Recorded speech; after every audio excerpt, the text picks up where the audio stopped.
college basketball fans rejoice as March Madness succumbs us for a glorious 2.5 weeks. But this isn't a sports podcast. This is a podcast about anime. And today we are here to incorporate the fun of making brackets, picking winners, and debating some of the best anime has to offer. On today's episode, myself, Pat, Kat, Jay, and Rifle will be choosing from 32 arcs from anime that after intense research, I feel represent a good portion of what people view as the best arcs in anime. Some popular arcs such as the Shogun assassination arc from Gintama was left off because none of us have watched it. For criteria, we are basing the material off of the anime mostly. However, if the anime affected the manga or light novels in a sense, that is fair game for determining a winner. Other criteria for picking a winner will be personal enjoyment, impact, technical aspects of the show, and anything else we feel is a justified reason. For those of us who haven't seen every arc, we will do our best to pick a winner based off of what we know or what our other co-hosts have persuaded us. Each show is limited to 2 arcs per show. Gentlemen, I think we got the mumbo jumbo out of the way. Let's view today's brackets. Our 32 arcs are broken into 4 separate brackets. On today's episode, we will be doing the bracket reveal and the first 2 rounds, leaving our Elite 8 episode in a few weeks. Let's check out our first bracket. In the Hidden Leaf bracket, our number 1 seed goes to the Pain arc from Naruto. They'll be going up against our number 8 seed, The Rating Game from High School DxD. Number 4 seed, the Frieza Saga, will be going up against the War arc from Vinland Saga. Number 3, we have York New from Hunter x Hunter going up against the Crimson Village from Konosuba.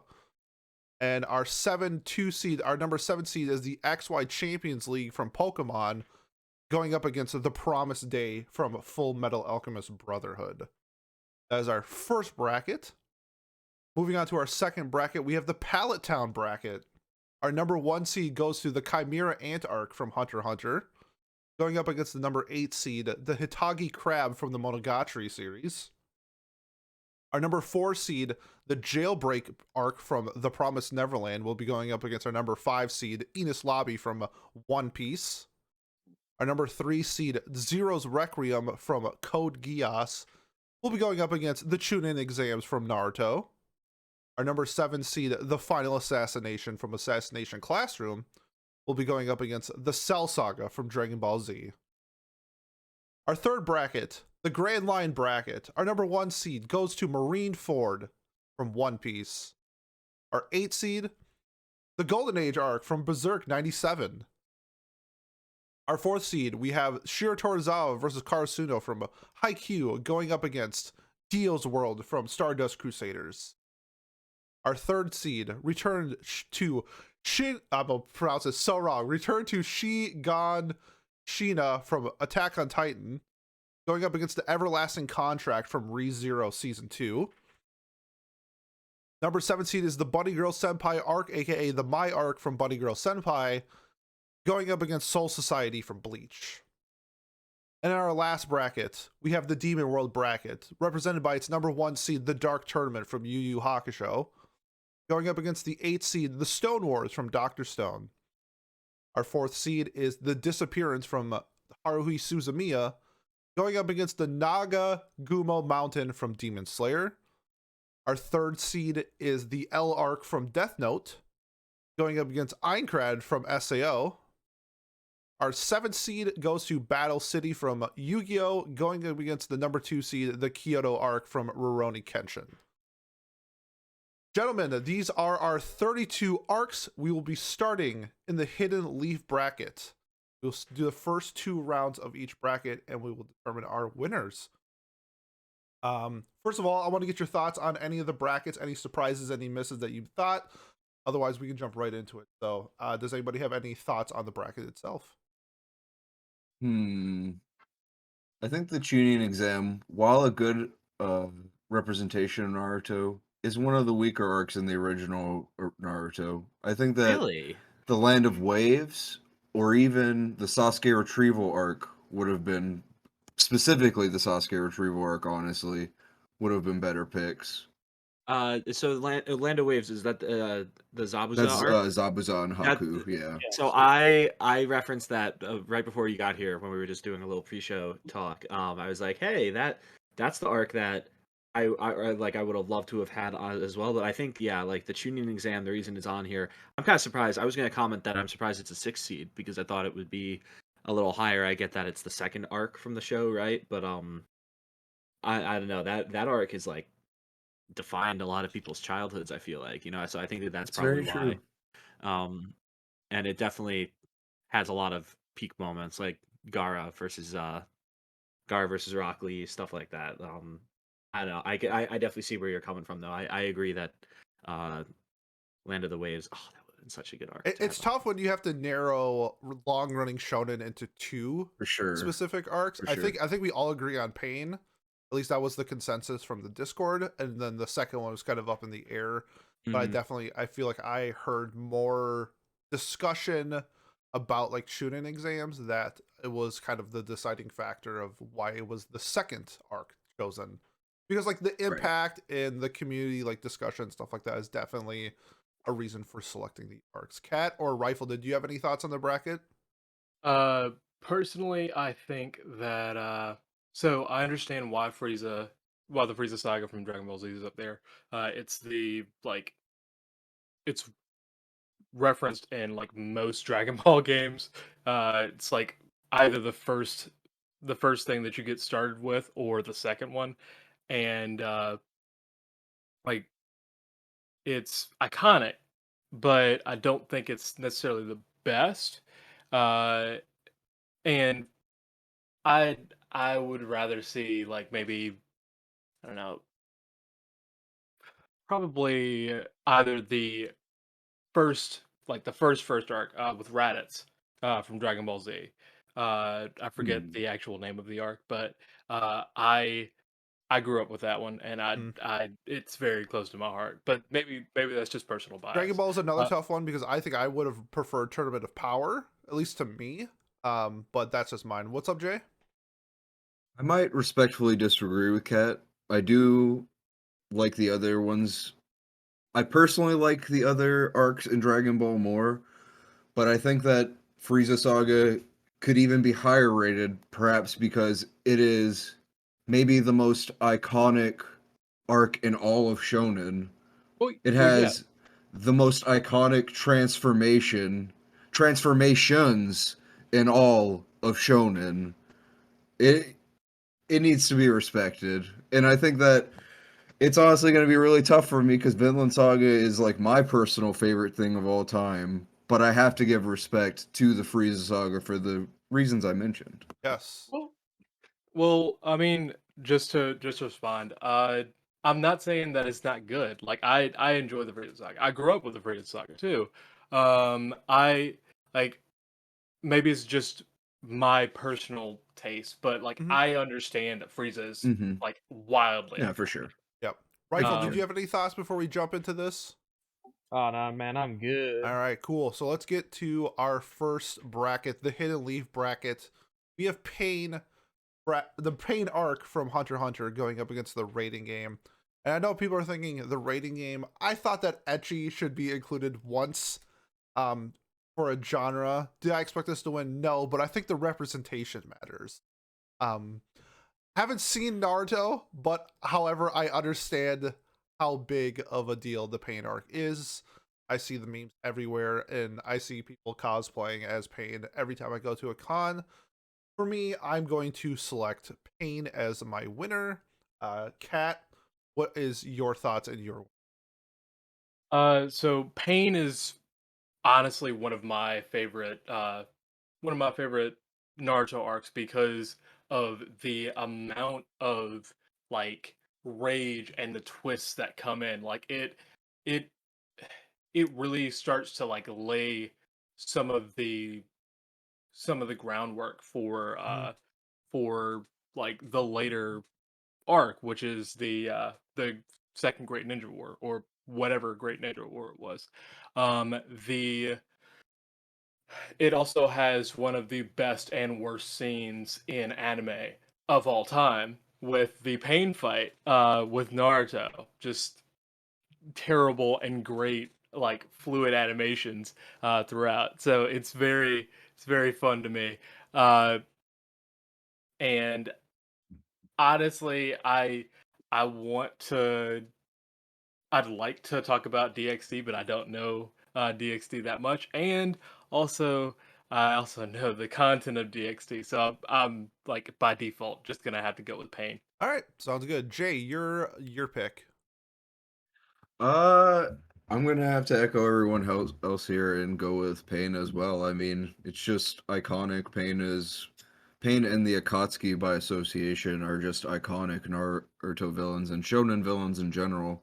I think that they're kind of like the bar as far as like a villain organization in a shonen goes. So really kind of speaks for itself that their invasion of Konoha is such an iconic arc in so many people's eyes. Even if I don't necessarily like how it ended with, you know, everybody getting like revived and whatnot, but whatever. Yeah. It is what it is. Naruto be inspiring people. Sure. You kind of have to do that too when you kill literally everyone too. That's right? a fact. Like, That's a you fact. kind of killed like half of the population of Kanawa. You can't really just Definitely.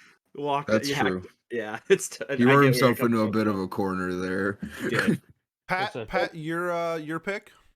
Oh God, this is so difficult. When you've got 72 volumes of Naruto behind you, and God, DxD, yeah, you've watched that show before. I I have. see that. I see that Pain is already has already won on the bracket on screen actually, but I'm gonna surprise everyone here, and I'm gonna vote for the Pain arc as well. Nice. All right, and Nice. Rifle might actually choose the rating game. Rifle, your thoughts on these selections?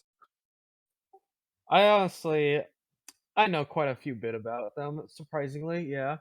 Pain arc was definitely a surprising arc for many people. This was an arc where Konoha, the home of every young ninja, was decimated Again. completely.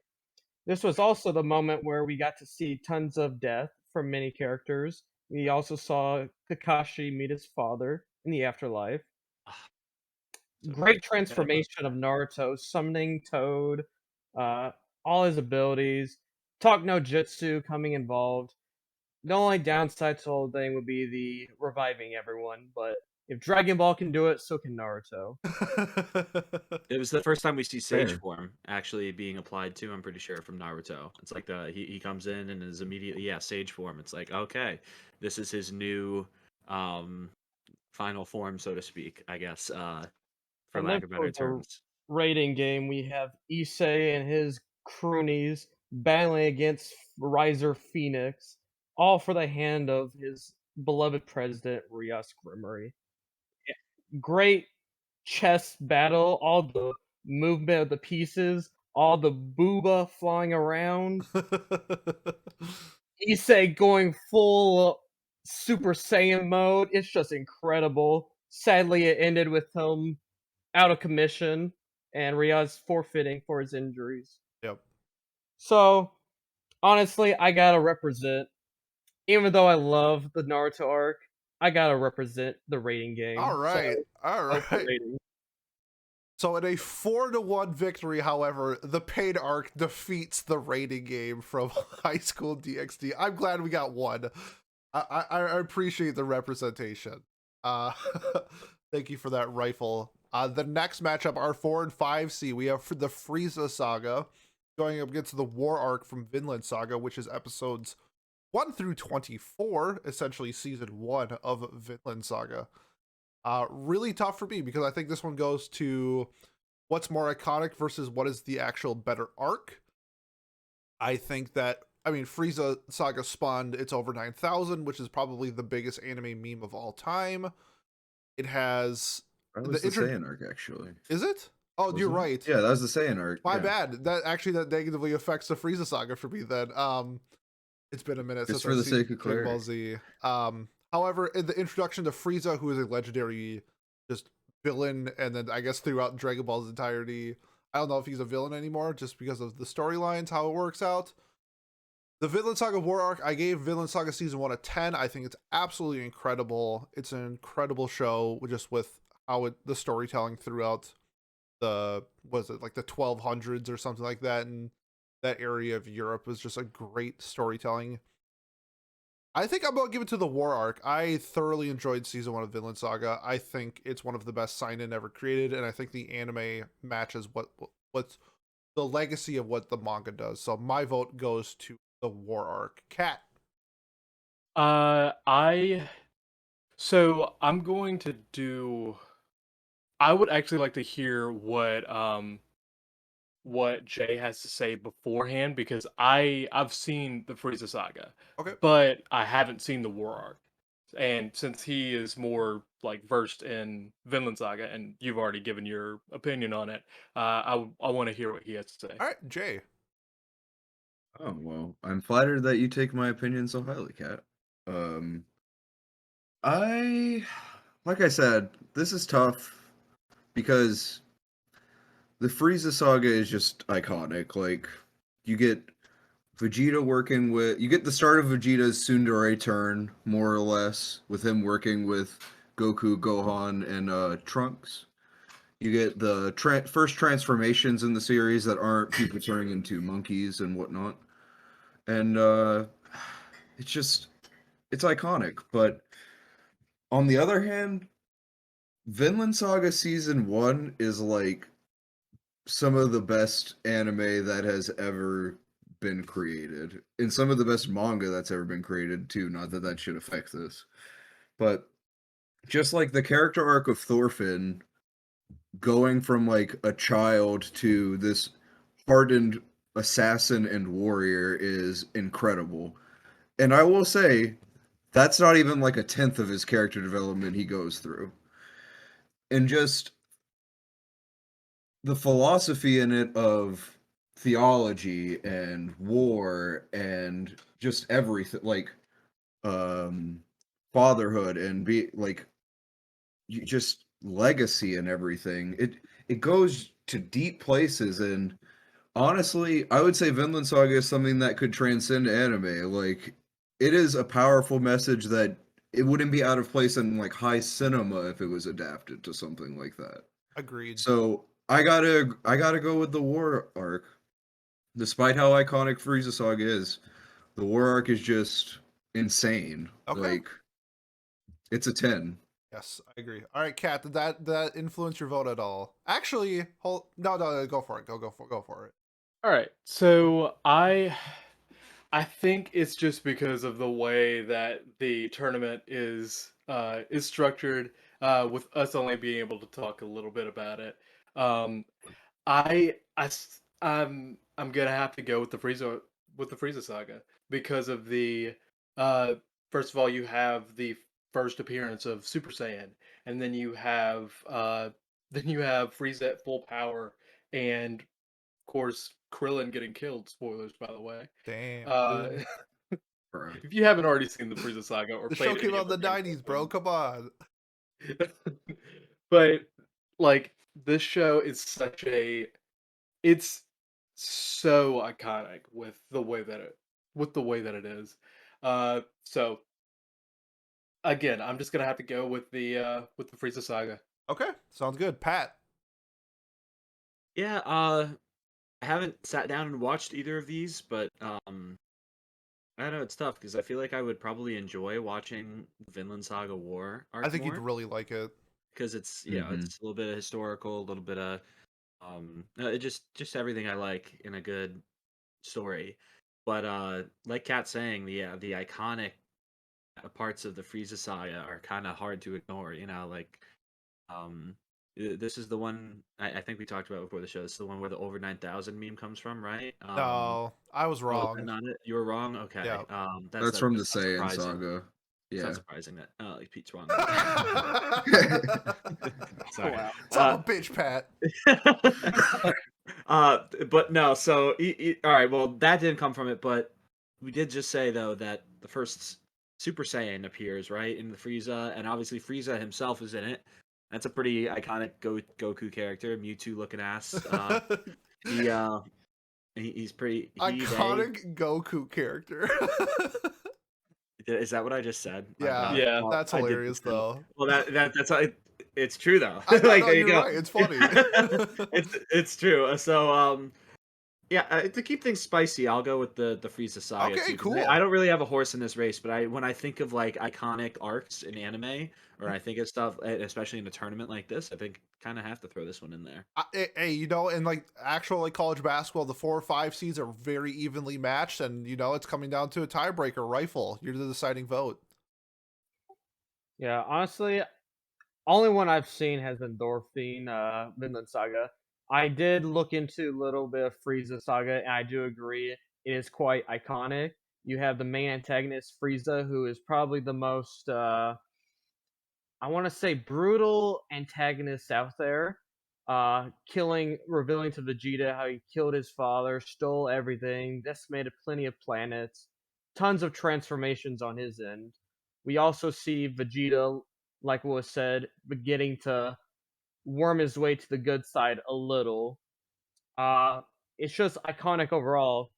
But for me, the war is what I like better. I like the historicalness of the Vikings. I like Dorfine's development as a character, and it has one of the most well written characters, which would be Askeladd.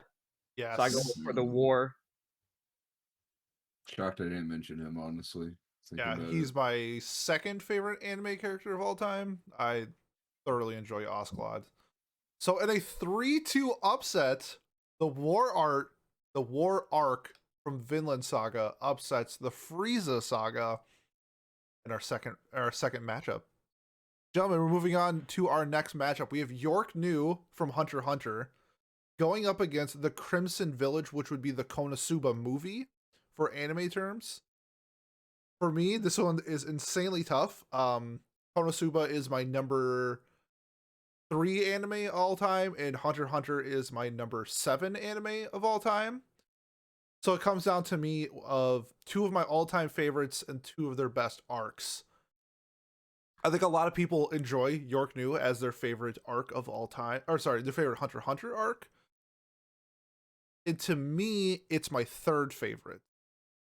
And then we have the Crimson Village from Konosuba, which is my favorite arc from Konosuba. So maybe a hot take, but my pick goes to the Crimson Village from Konosuba. Cat. So, much like Pete mentioned in his remarks, uh, York New is very iconic because it's like when Hunter x Hunter, in my opinion, really starts getting started. Uh, Now versus Crimson Village, on the other hand, that the movie is amazing, and it's also one of like it's got some of the strongest pieces of Konosuba inside of it. So the thing the thing that's really influencing me right now is uh it's harder to make somebody laugh than it is to make somebody engrossed in a story. And the fact that York New is able to engross you in the story is really good. But the fact that Konosuba is not only able to engross you in a story, but make you laugh your ass off throughout makes it even better. So, my point is also going to go to Crimson Village. Oh, let's go. Okay, Jay, you're up. Fighting a losing battle here because Pat is going to vote for Konosuba as well. You don't Based on know it, that. I Come know that on. for a fact.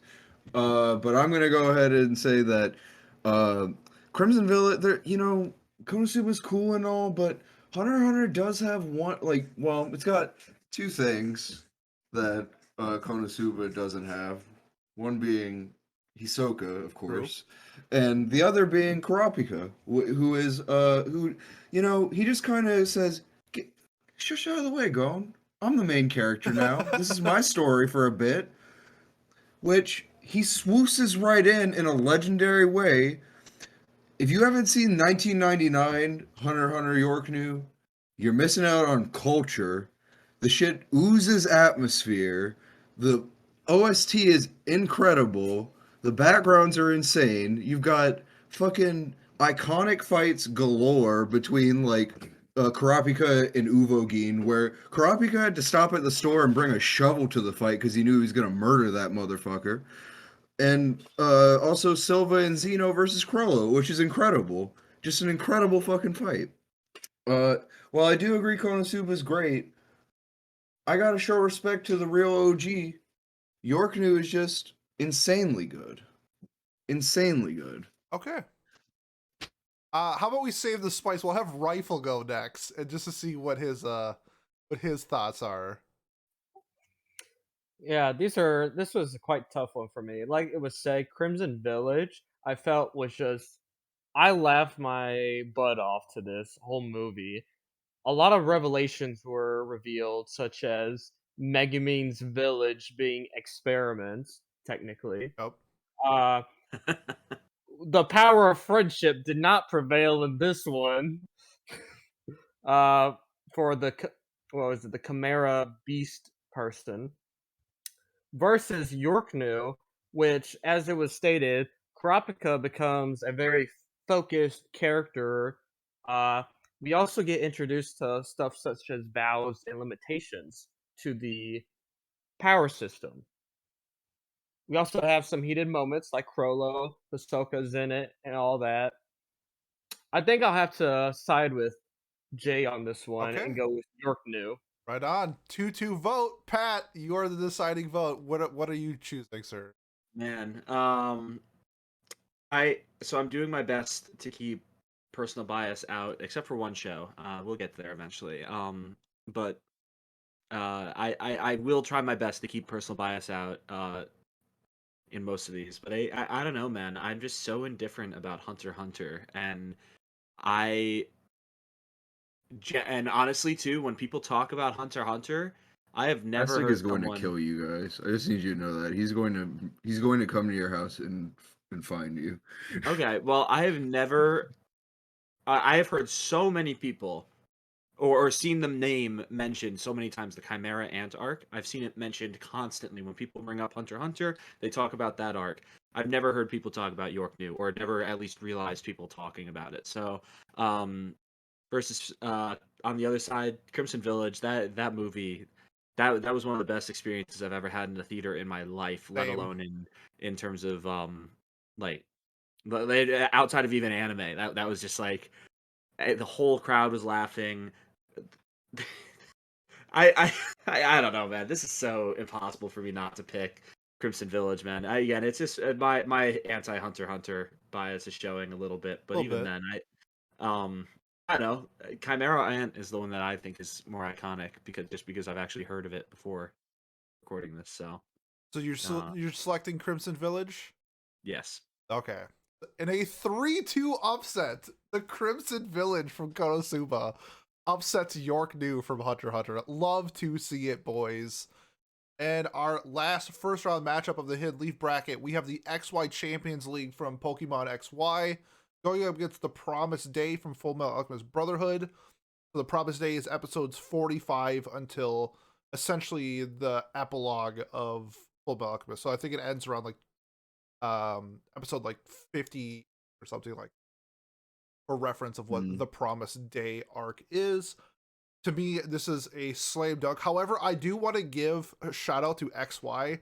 When I was researching the best Pokemon arcs of all time, it's like essentially unanimous that's the XY Champions League. I saw like I saw like 7 or 8 Pokemon like tier lists, and everybody had XY Champions League. So, But like, if we're doing movies, then why wouldn't you just do Mewtwo or I Lugia or something like no, that? the like the list that I was like including had like the movies, and like it was like unanimous that it was XY Champion. Like, I don't know, over, man. like, I took words from the Pokemon community. But Y'all said XY Champions League. how many people in this have watched the XY Champions League versus how many would have seen Mewtwo or Lugia? I bet none of us have seen XY Champions League, and Not all fair. of us have seen the other ones. We're all like 20 plus. Like obviously, So, I'm just I grew saying- up so watching 30 plus. well, 20 plus includes 30 plus. That's true. but we You're watch- right. You're right. Which is I'm why I just said saying. that.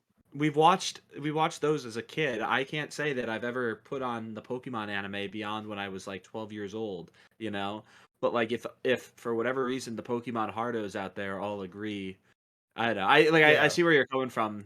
Where like yeah, the movie is great, but But the is it? Pokemon Hardos don't matter in this That's rating. Jay. We're the ones You voting. are right and wrong at the same time. I think the better discussion would have been it, but when I literally did my research on on these Pokemon arcs, it was like overwhelmingly XY Champions League, and that's like literally why I did XY And Champions. there's some hard fights. I've seen clips of it. Like the Mega Charizard shit goes hard. Ash Greninja goes hard.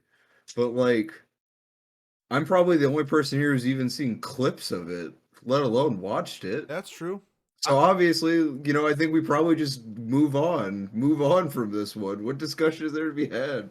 Promise Day is like Because the I want to height talk of about the Promise Day. That's why. yeah. Promise Day is literally the height of the highest rated anime of all time. Technically, second highest rated anime of all time right now.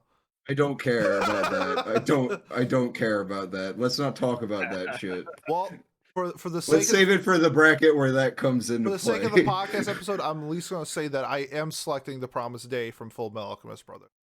Cat. As am I. Okay. As another person who has not seen XY Champions League, Promise Day is probably one of the best experiences I've had with a seasonal anime incredible. that I've had.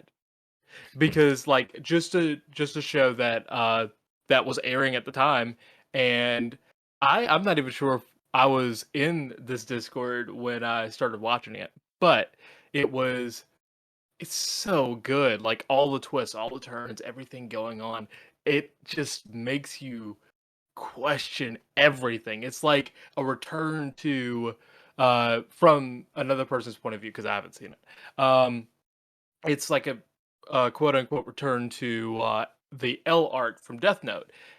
Um, I don't know if that's true or not, but I know that I had so much fun with Promise Day, and man, So you're going with Promise Day. yes, I'm going with Okay, Promise Day. sounds good. Pat, do you have any thoughts? These are both. I shouldn't have a vote in this because I don't know anything about either of these. It's 3-0 right now. TLDR, Jay was spitted. Well, that's the thing. I'm like, obviously, like, well, what's more iconic? This Pokemon That's the motherfucking J factor, baby. one of like 30 Pokemon arcs, or apparently, according to most people, the best arc in a very highly rated anime. Yep. Probably Promise Day for me then. Okay, I sounds don't good. know. Rifle? Yeah, I just had to look up some information on this one. Honestly, not too much. I mean, I guess maybe outside animation between Pokemon battles, we had, like Jay said, Greninja versus Mega Charizard X. But it's like this one, Ash gets runner up, so it's not like he takes first. So it's like, yeah. Versus Promise Day, when we literally had father sacrificing a whole entire country. I'm just like, it's gotta be Yeah. Promise Day. All right, sounds good. So in a landslide 5-0 victory, the Promise Day defeats the XY Champions League from Pokemon. And let's Poor thing.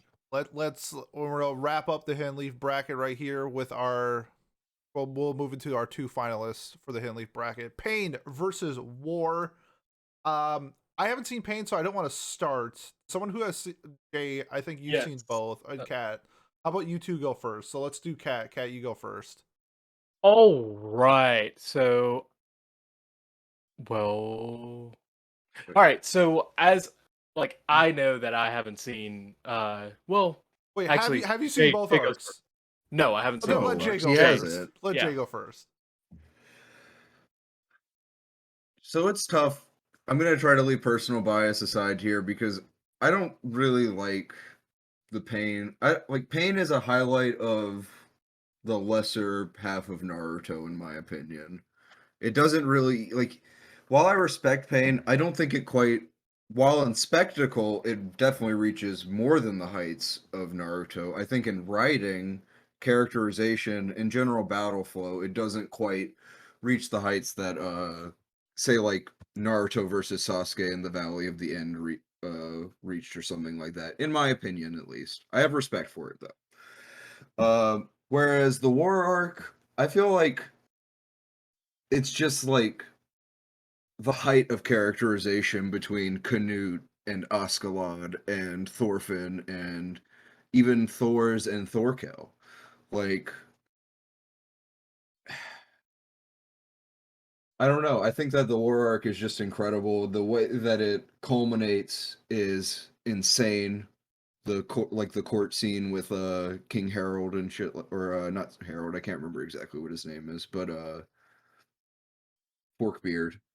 And just the culmination of the entire plot of the first season ending the prologue is insane. The animation at the end, insane. Like, the music, incredible. Everything about it was just great. Like, there's not a bad thing to really be said about the War arc in Vinland Saga, in my opinion. Whereas the Pain arc, it has a lot of high points, but it's also got some kind of it's got some lulls in it, I would say, and some things where people can go, yeah, but I think that Kishi could have possibly done better. Like, he could have done Pain the villain better in this arc in some ways, I feel. And I think a lot of people would agree with me that Kishi could have potentially done better and wasn't reaching his heights. So I'm going to personally vote for the War arc, but I would not fault anybody for voting the Pain arc. Okay, sounds good. Rifle, have you seen both, right? Yeah, I've seen both. Okay, can you give me your thoughts as well? So this one right here is, I think it's somewhat similar to the whole Frieza stuff. Pain arc is just a very, to me, an iconic arc for Naruto. There, like Jay said, there's some lulls, but there were also some highs in this.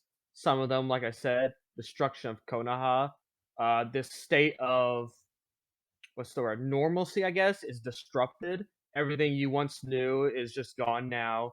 Naruto comes up with new power ups. We actually see he goes into rage mode because Hinata confesses his love to him, which some people may like, some don't.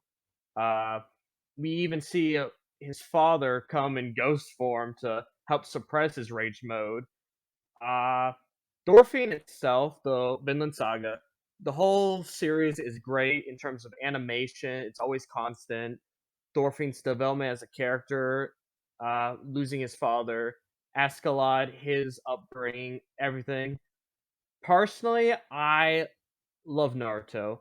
I have a huge bias for it, but I feel Vinland Saga just has a lot more quality to it, not much negativity compared to the Pain arc. So I'd have to go with Vinland Saga.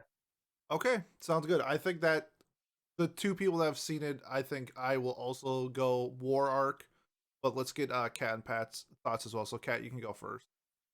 So, with the Pain arc, uh, Pain is, like I said in the first round, Pain is one of the most iconic arcs in Naruto, mainly because of, one, the fight between Pain and Naruto, two, the confession from Hinata, and uh what ensues after it, because in, by the way, spoilers if you haven't seen Naruto Shippuden, or what's it called, Boruto, the that changes the fate of Naruto to actually start pursuing Hinata, and it becomes, in my opinion, probably a more healthy relationship with Naruto than it would have been with Sakura, because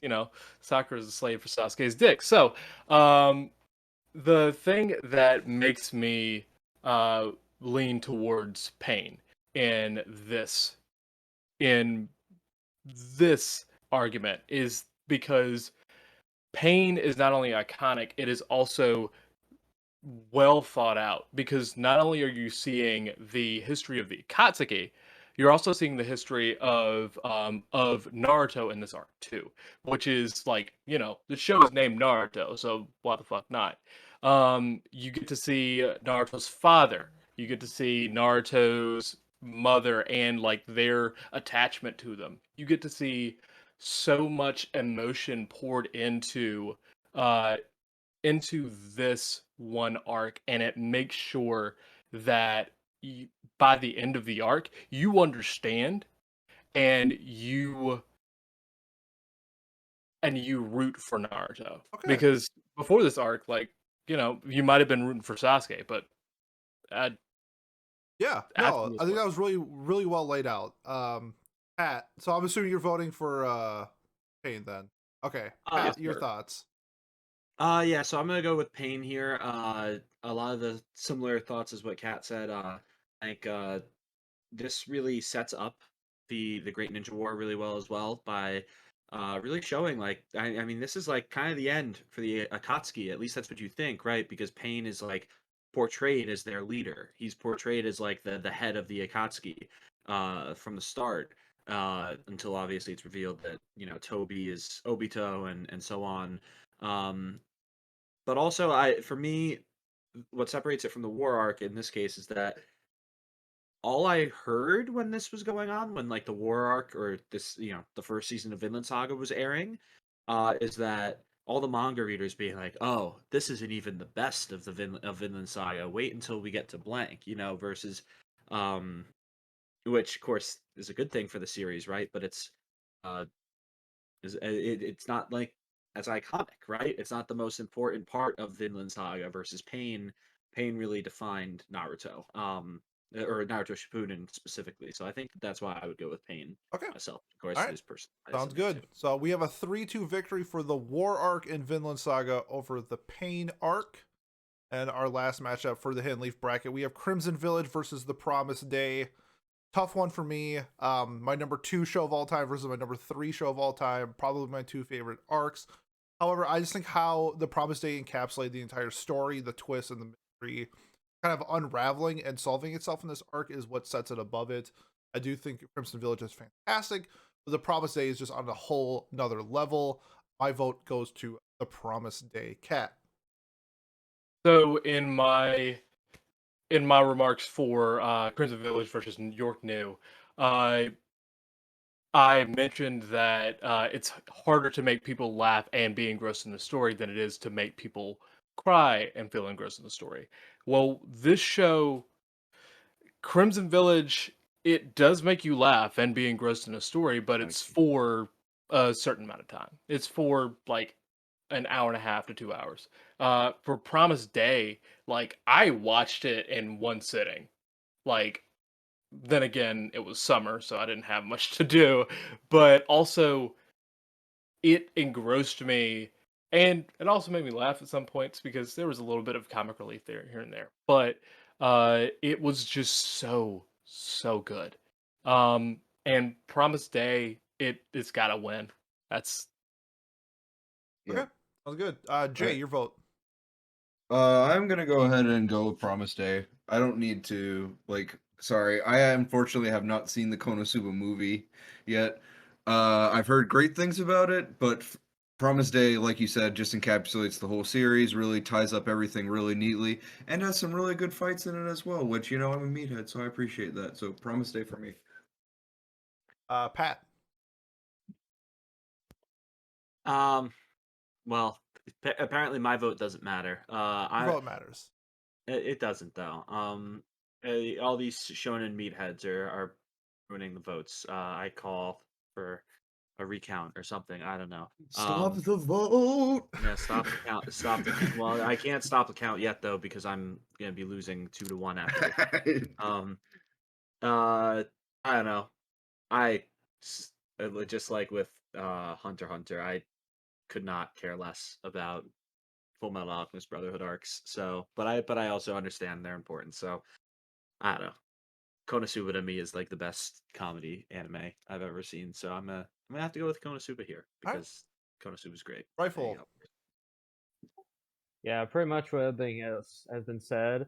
This is like the final arc to what was it, Full Metal Promised Day was, and it went out big. It went out stellar. I felt. Uh, Crimson Village, it was funny. I loved it, but it just can't compete against the build up to the Promised Day. So I go Promised Day. All right. In a 4-1 victory, we have the Promised Day over the Crimson Village, which will set up our finals for the Hidden Leaf bracket, which is the war arc from Vinland Saga versus the Promised Day, which will be on the next episode. Moving on to our next bracket, we got the Palatown bracket. Starting at the top, we got Chimera Ant versus the Hitagi Crab. Hitagi Crab is by far my favorite arc. Actually, I should say by far. It is my favorite arc in Monogatari. I've seen like 4 of the 12 or whatever Monogatari, so take that for what it is. However, Chimera Ant is just a legendary arc.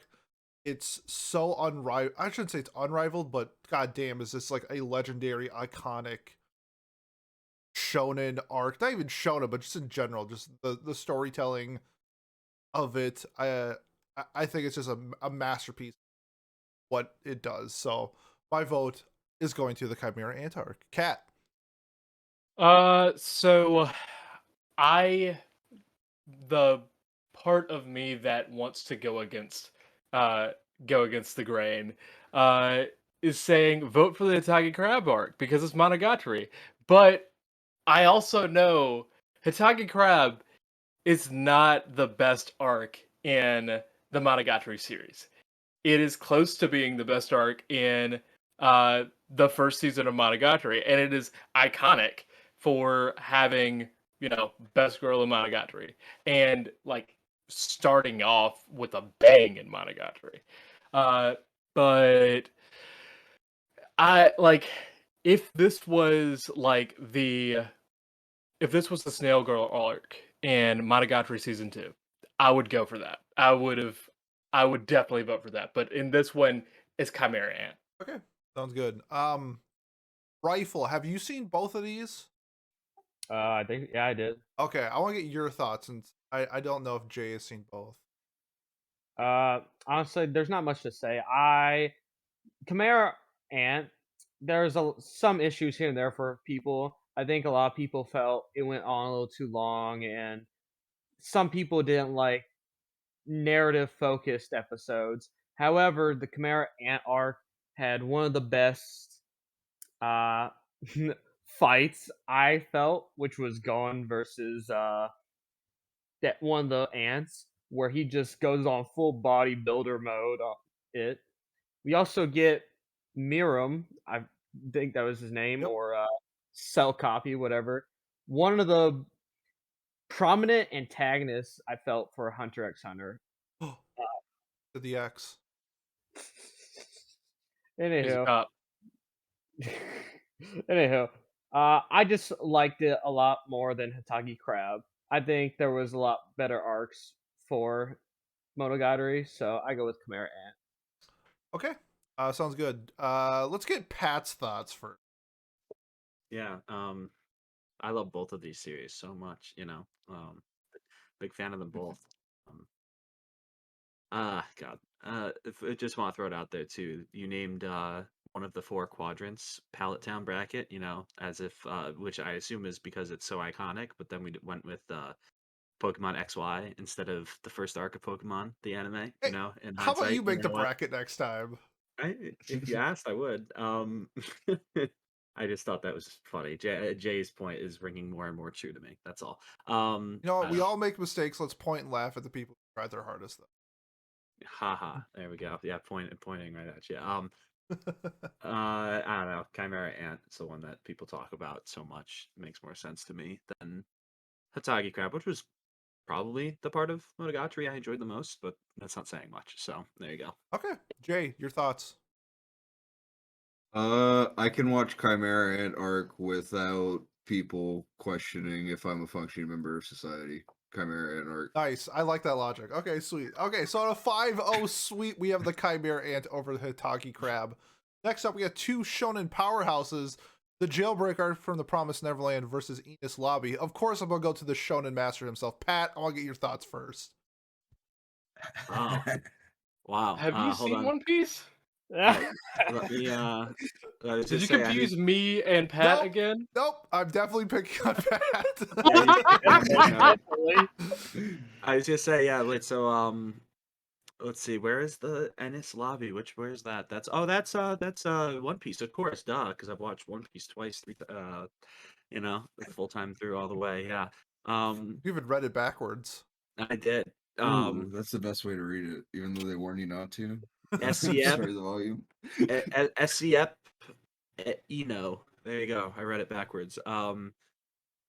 Terrible joke. I don't know. Yeah, thanks. I don't know, man. Like, what am I supposed to do with this? It's Jailbreak Arc was a lot Flip, of fun flip a for Promised coin. Neverland. No, this is Promised Neverland. I loved Yeah. Promised Neverland. So much so that I didn't dislike the second season even. So yeah, I'm not gonna flip a coin, bro. Like this is I don't even know what Ennis Lobby is. I feel like I feel like honestly I don't recognize the names of either of the arcs from One Piece that we picked. So I'm probably not going to vote for either of them because I feel like people talk about well, is one of them the one with Luffy's brother or whatever? Is that one of these or no? It's not, right? It Isn't that one is. called? Oh, it is. Oh, which one is it? It's Is the it the other one. Ennis Lobby? It's Oh no, it that is the other other one. one. All right, Marine good, 4. good. All right, good. Damn, So I'm not. spoilers for the next bracket. Well, well, yeah. If only you didn't reveal the brackets an hour ago when we I'm, first I'm, started I'm recording. kidding. Um, yeah, wow, we're You going will on a skip long. that. Don't worry. Yeah, yeah. I was gonna say. Yeah. So Jailbreak to me is just I don't know. I had a lot more fun with it. So there we go. Okay, sounds good. I'm gonna go to Rifle because I think he both as well. So we'll do Rifle and Cat. So Rifle, your thoughts? Yeah, Jailbreak, it's very short for a lot of people. Knock it out. A lot of fun with that. Very dark for people that like humans being cattle to demons. Ines Lobby was quite the pivotal moment. This was when Straw Hats make a name for themselves. Each character is stepped up in their power ups. We have a huge character development for Robin where she wants to join the crew basically, and we see the last hurrah for the Going Merry, which was sadly, yeah, it goes down in the waves and all that. Uh for me, I'd have to go with Ein's Lobby just for the impact it had on the series. They literally declare war against the world government, and their bounties raise up. Okay, sounds good. Cat, your thoughts? Okay, so for me, it is Jailbreak does not compare because Enos Lobby at this point we've watched God knows how many episodes, and not only that, we like Rifle said, we see Robin join the crew, but we also see Robin actually join the crew at the end of Enos Lobby. Her tears because she's being hunted, and like her wanting to protect the Straw Hats versus the Straw Hats just being like, "Fuck what you want, we want you." Like that almost made me cry. Jailbreak, very very good, but Enos Lobby, I like. There's just so much. There's so much. Okay, Uh, so you're going to Enos Lobby. yes sir. All right, Jay, I'm gonna go to you next. You know, I actually quite like Promise Neverland, but I'm also going to go with Ines Lobby. I feel like it is a great moment of character development for the Straw Hats. Some really cool battles. I love the design of Ines Lobby, like the fucking pardon my language. The floating island is really cool. I like how they have to get there. I like just the general like invasion slash siege feel of it. It's it's pretty cool. Like I'm always a big fan of like a prison raid sort of deal, and I feel like Inez Lobby is kind of like the peak for that as far as shonen goes. So that's my vote. Right on. And I think you guys sold it really well. I think I'm gonna go with Enos Lobby as well. I did thoroughly enjoy Jailbreak. I thoroughly enjoyed Promise Neverland, but I think Enos Lobby, like the legacy of that arc, is one of some of those scenes are something that I see all the time talked about, especially the ship part. So I'm gonna go with Enos Lobby as well. So that's going to be a 4-1 victory of Enos Lobby over the Jailbreak. And Pat, I'm gonna make this not spoiler for you since you haven't seen Code Geass. Our 3 seed Zero Requiem versus the 6 seed Tuning Exam. So Zero Requiem is the last episode of season 1, the end of season. So that's for reference for Code Geass. Um, is, I guess, who has seen both that would want to go first? Rifle? I've seen I both. can go first. Okay, we'll do Yeah, Rifle Rifle. can go first. We'll Then. do Rifle, then Jay. So I won't try to say too much. I'll just say for I appreciate it. Zero Requiem, I'll just say this is like the last few episodes of the second season. This was a pivotal moment in the character arcs for both the main character, Lelouch, and Suzaku. I'll just say that they both atone for their sins, which a lot of characters can't really do in most anime. Uh, One of the biggest moments in history. Can't really go too much without spoiling, so I'll just leave it at that. I think we all Tuning, know what you're talking about. I've seen it. Yeah. uh, tuning exams. Uh, a lot of people, this may be the high of OG Naruto. Others, it may be the low. For me, I think it's one of the most talked about tournament arcs of all anime. This was when we get to see the first time Orochimaru in all his height and glory. Uh, we had Naruto pass the writing exams without even writing down a single answer, with his inspiring motivation at the end for the 10th answer. Nice. We also see epic fights: Gaara versus Lee, Naruto versus Neji with their theme of changing your destiny, and then Gaara versus Sasuke, with Sasuke coming in like a cool guy and using his Chidori. So I go with tuning exams. Okay. Jay, your thoughts? Uh, this is tough because Zero Requiem is definitely super iconic. It is one of the most talked about and perhaps copied arcs in anime, is what I will say about it. Uh, Very good character development for Lelouch and Suzaku, like Rifle said. Definitely agree with that. Um, Tuning exams is just like a good fun arc is the thing. It's one of the most, it's probably like the second most iconic tournament arc, maybe the first most, depending on who you ask, what age, depending on what age they are, really. People will either say like Dark Tournament, Cell Saga, or tuning exams, I feel. Um there's just a lot of really cool stuff in there, like the implications of the fact that Gar is somehow able to form an eye with a fully working optic nerve in the Renin exam, or the fact that Tintin is able to set up mirrors that they somehow pretend they can't see and able to cheat at the in order to cheat at the exam. It's pretty cool. You get introduced to some of the best characters in Naruto with Gaara, who has like probably one of the best character arcs in that entire series in general, I would say. Neji, same thing, as well as some lesser characters like, Kiba, or even, sadly, the ever-wasted Shino. Uh, I don't know. It's just an iconic arc, but so is Zero Requiem. So, thinking about it, though, I think I'm gonna have to go with Zero Requiem, Okay. actually. It's a hard one. That's like a Yeah, it could have been either one of those for me, but just Lelouch is the most liked character on Mount for a reason. That's true. Kat, have you seen both of these? I have not seen both of these. I've Okay. only seen tuning exams. Okay, let's get your thoughts then. Okay, so from what I've heard from our two other co-hosts, I've seen tuning exams and I enjoyed it. I I don't particularly think it's the best arc of the first Naruto of Naruto OG, but it is definitely the most iconic. I mean, there's a whole joke about watching Naruto tuning exams on repeat for the rest of your life. Um, but that might be smaller than expected. Anyway, I haven't seen Zero Requiem, but I do know that Zero Requiem is very, very iconic because it just Mal in general from like the impact it has. So it is kind of hard. I'm gonna have to go with Zero Requiem.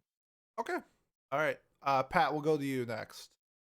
Yeah, so I can't wait to watch Zero Requiem. Maybe I will this week with with a long flight ahead of me. You know, I think I stopped at like episode like 23 of Code Geass somehow. I You're stopped so like close right. to like the biggest twist in like anime history. I know. I'm excited. I can't wait. And somehow again, I appreciate you guys not spoiling anything.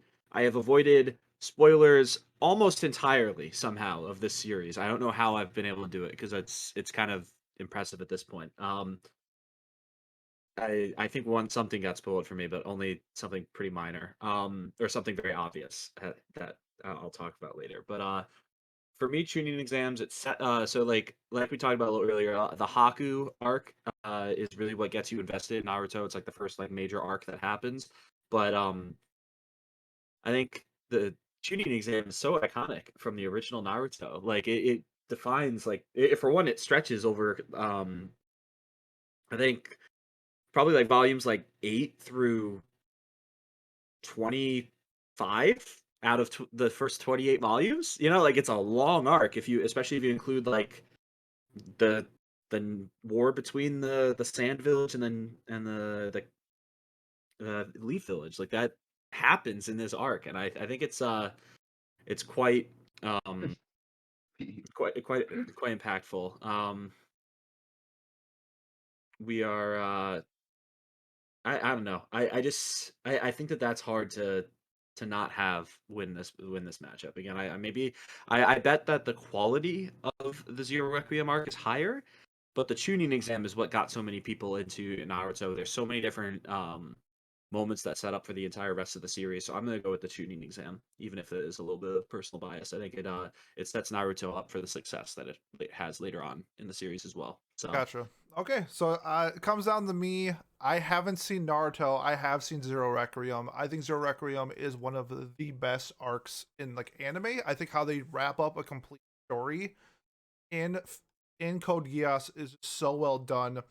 Um, just yeah, like I think Rifle said, like atoning for your sins from each character is just so well done. I do think the tuning exams is iconic. However, I don't think it's like kind of what you said with like the best tournaments of all time. I think tuning exams is mentioned, but it's not like the staple.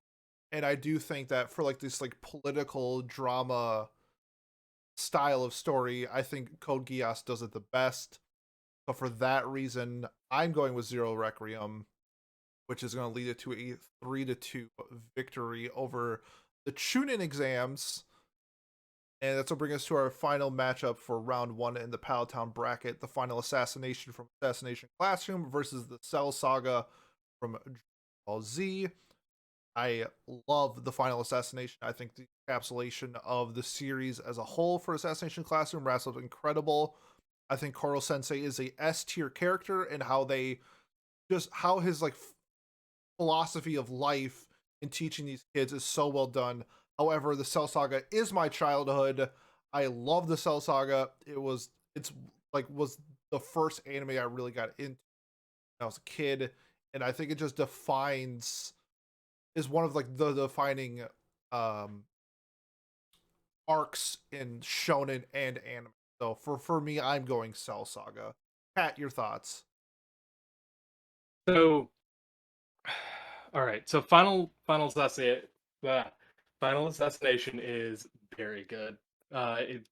It just it has the some of the like some of the things that are more, that the end is coming throughout the show. Like that it's gonna happen, but the most of the show just kind of is such a different pace, but it changes pace at the end towards the final assassination. Um, and that versus the Cell Saga, which is arguably the, well, personally, the best Dragon Ball arc of all time. Cell Saga has the passing of the torch from Goku to Gohan, which should have been, true. But Cell Saga, Cell as an enemy, and throughout the whole thing, it's just so good. Um, so I'm gonna have to go with Cell Saga. Okay. Let's go to Jay. Uh, I gotta go with. I actually, I have not seen the final assassination classroom, so I will hold off for. I'm sure Rifle has seen both of these, right? Rifle, you watch a lot of anime. No, Yeah. I've only seen Final Assassination. I haven't I done love so. Rifle. Oh my god, what a man! Okay. Well, let me. I don't want I mean, I can still go if somebody you want. sell me on the final assassination rifle. I mean, okay. Well, I'll start with Cell Saga. So I haven't watched Cell Saga. All I know is that Cell is like one of the most, again, popular villains of Dragon Ball. Transformations. He's decimated people. He started his own tournament and absorbed people or whatever. Weaken people, whatnot. That's all I really know. Final Assassination. I had to look back at it on Wiki and just reading it. I was just tearing up. You for the whole series, you just had this whole student mentorship type of thing, and like I think Kat or Pete said how this whole time it's gonna come, but at that moment when you have to kill your teacher, it just hurts. Imagine Naruto and Sasuke have to kill Kakashi or whatever. In this moment, it was just sad. They're on a time limit, and even near the end, they still have to kill their teacher. One of the things that almost makes me tear up is when everyone pins down his tentacles, and at that moment, he does a roll call for all 28 students, and that just becomes that countdown for them to stab him in the heart. And just that roll call where you have to say your name as you're about to kill your teacher just brought me to tears. Out of Despite context, this sounds so bad. but honestly, I know that Cell Saga is very iconic for a lot of people. It's their childhood and whatnot. So despite me loving Final Assassination, I have to give it to Cell Saga just for being very impactful. Okay. Jay, does that change anything for you? Uh, no, I will go and finish Assassination Classroom though at some point in the Okay. near future though. I'm gonna go with Cell Saga as well though. Pat, your thoughts? Cell Saga is like it's the iconic Dragon Ball arc, I think. Up there with Yeah. Frieza. I don't know. It's kind of hard to vote against it, and I'm a Assassination Classroom hater, so Oh, I'll, okay. Oh, yeah. Oh, So Okay. So in a I didn't know. in a 5-0 victory, the Cell Saga defeats the Final Assassination. On to round 2 of the Palatine bracket. Chimera Ant versus Enos Lobby. We have two iconic shonen arcs of all time. I think this comes down to your preference on which one do you like more, One Piece or Hunter x Hunter, because I think they both have their qualities, what they do. I am a giant Hunter x Hunter stan, so I am picking Chimera Ant over Enos Lobby. Cat, your thoughts?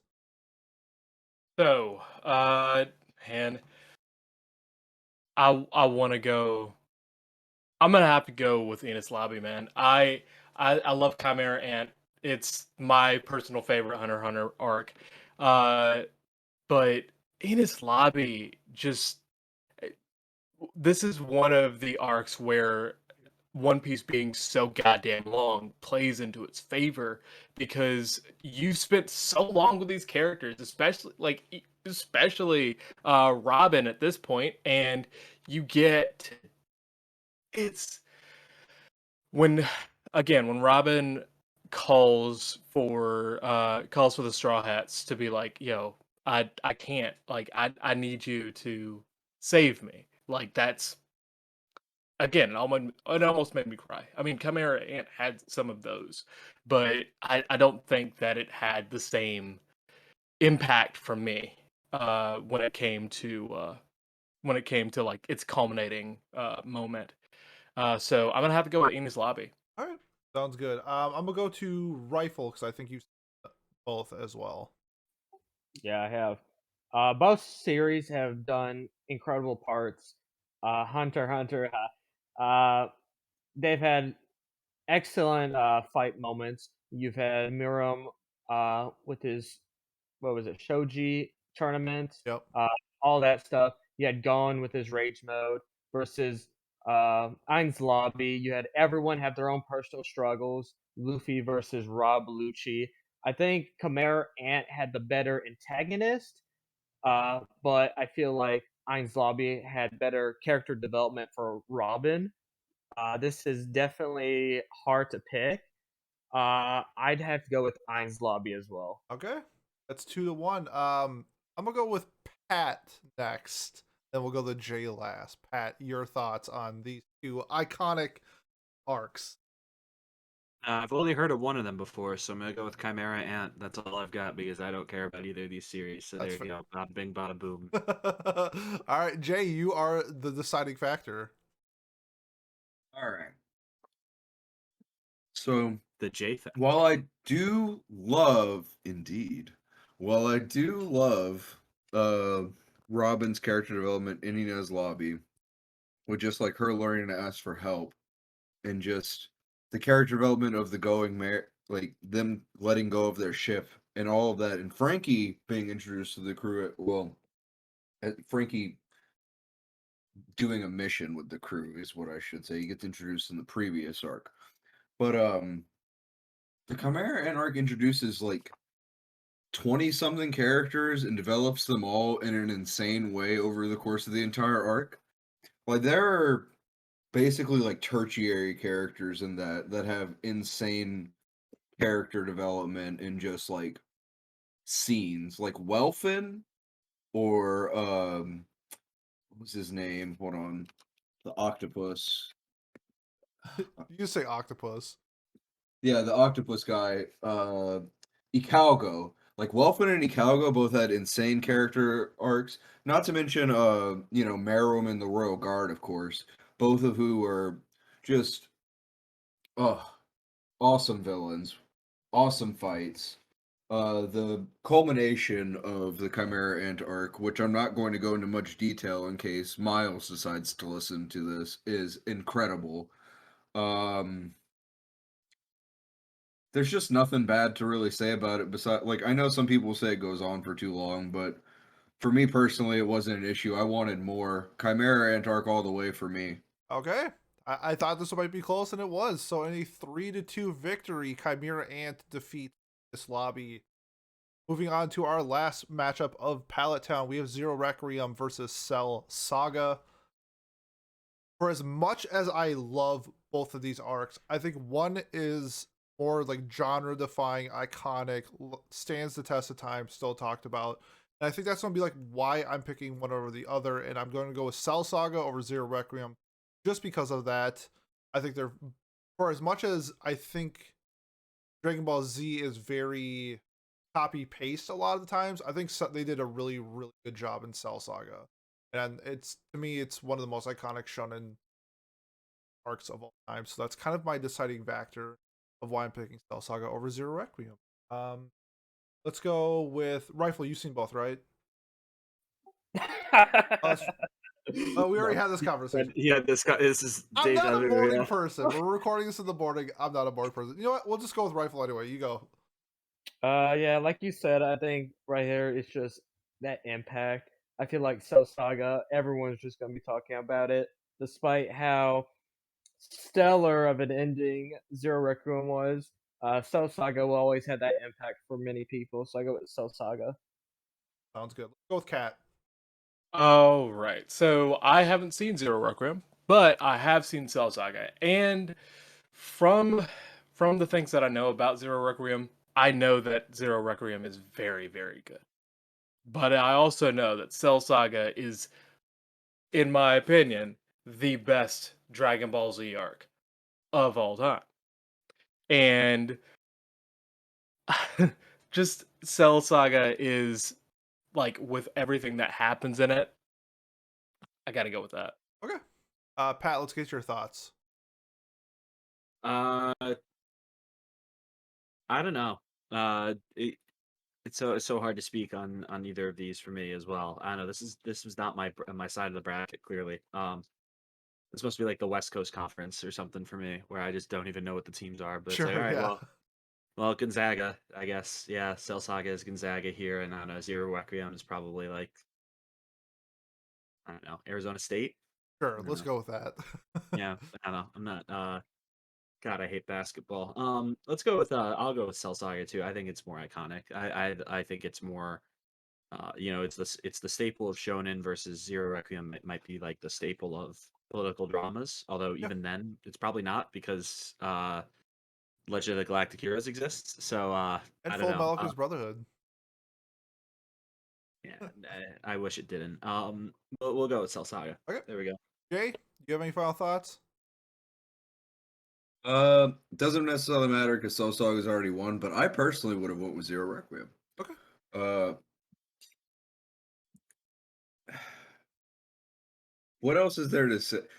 I'm not gonna say anything spoilery, but it's just one of the most copied like plot points of all time, in my opinion. Love that clamp art style. Nope. I don't know. While I love the Cell Saga, it's not my personal favorite Dragon Ball arc either. So for me personally, it would have been Zero Requiem. Excuse me. Sounds good. So, on a 4-1 victory, the Cell Saga defeats Zero Requiem, which will lead to our next episode where the Chimera Ant will go up against Cell Saga. Next bracket, we got the Grand Line bracket. Our number one overall seed for this bracket, Marine Ford, going up against Golden Age from Berserk 97. Obviously, I had to throw in Golden Age because, it's Berserk and it's me. So, I think Golden Age is a fantastic arc in 97. I think it has one of the best soundtracks of all time. I think it's a very well adapted arc from the manga, which is Golden Age is probably the most iconic just because it's been adapted twice in anime.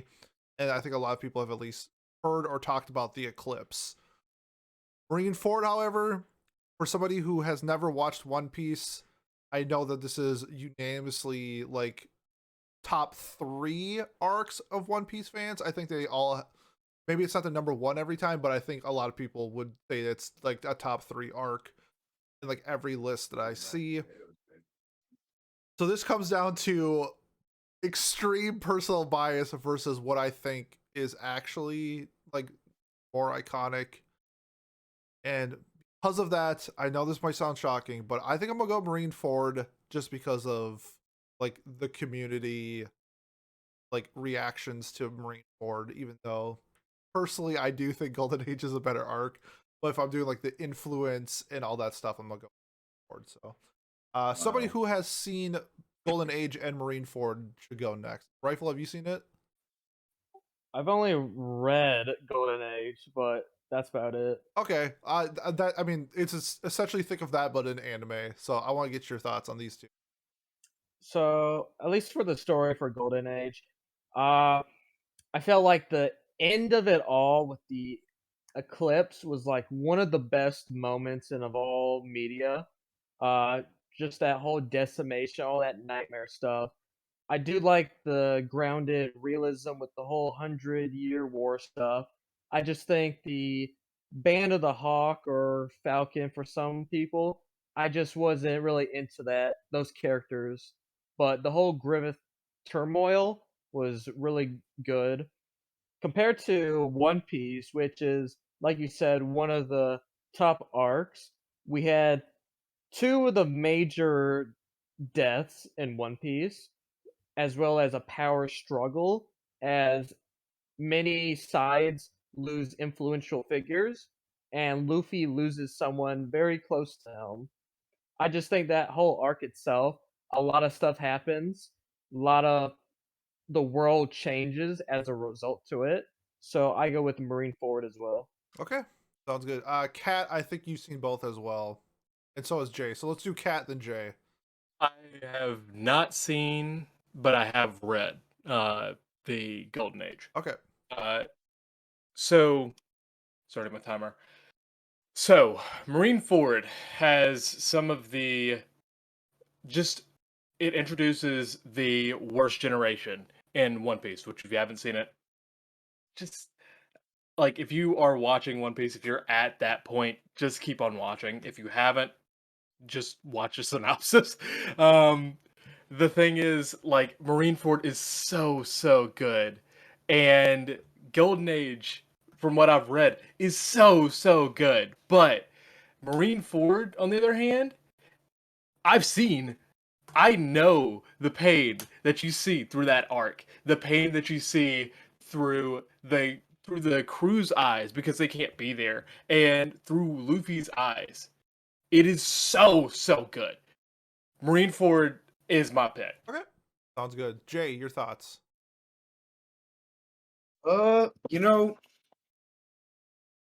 man, I'm going with fucking Golden Age, man. Berserk 97 is incredible. I have a bias for 90s anime because holy fuck, those backgrounds are insane. They're The really good. OSTs are incredible. Casca is a thing that exists that is not available in One Piece. A thing, I'm sorry, I don't mean to objectify her. A woman, a beautiful woman. But Strong and woman who plus, don't need no it man. has such an iconic moment whenever Guts is losing his mind in the eclipse and he screams out, "I'm going berserk 1997!" I can't believe they did Like, that. What that an was iconic scene. incredible. So for me personally, Golden Age, like, Berserk is just like, it's an icon of media. Any character that you enjoy that has a gigantic sword is thanks to Berserk. Yep.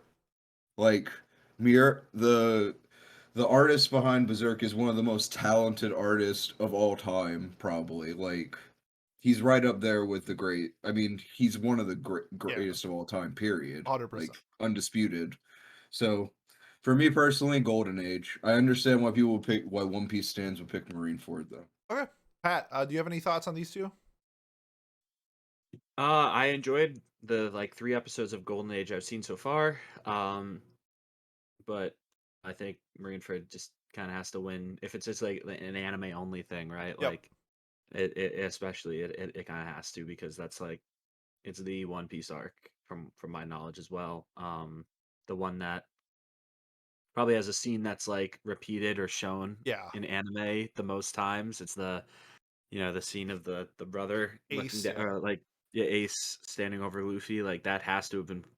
I really wonder how many times if there's like a counter or a website out there like counting how many times it's been like flashback to in the show. That'd be a pretty funny like joke website. But yeah, so I think Marineford's gonna win for me as well. Okay. Sounds good. So in a 4-1 victory, of course the bracket doesn't come up right now. Marineford defeats the Golden Age arc. The next one up, we have Shira Torizawa versus Karasuno from Haikyuu versus Dio's World, which I believe is the last arc of Stardust Crusaders from JoJo's Bizarre Adventure. I'm going to go first because I think if you've ever listened to this podcast, you know my thoughts that I think Shira Torizawa versus Karasuno is the best arc in anime history. I love it. I think it's so well represented. It defines like sports anime, also just the realness of being in a competition like that is just next level. My vote is for Haikyuu. Is there somebody who has seen both Stardust Crusaders and Haikyuu? Cat, you go up next. So, I am one of the few people that does not like JoJo's Bizarre Adventure as a whole, but I do like Stardust Crusaders. The thing is, Dio's World is I like it. I like it.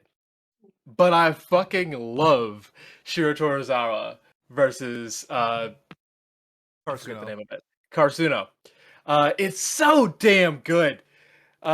Just like I remember Pete saying in the Discord, haiku uh embodies the feeling of team sports, and in no and the best representation of this is this arc. So I'm also going with haiku in this one. Nice. Let's go. I want to get Pat's thoughts.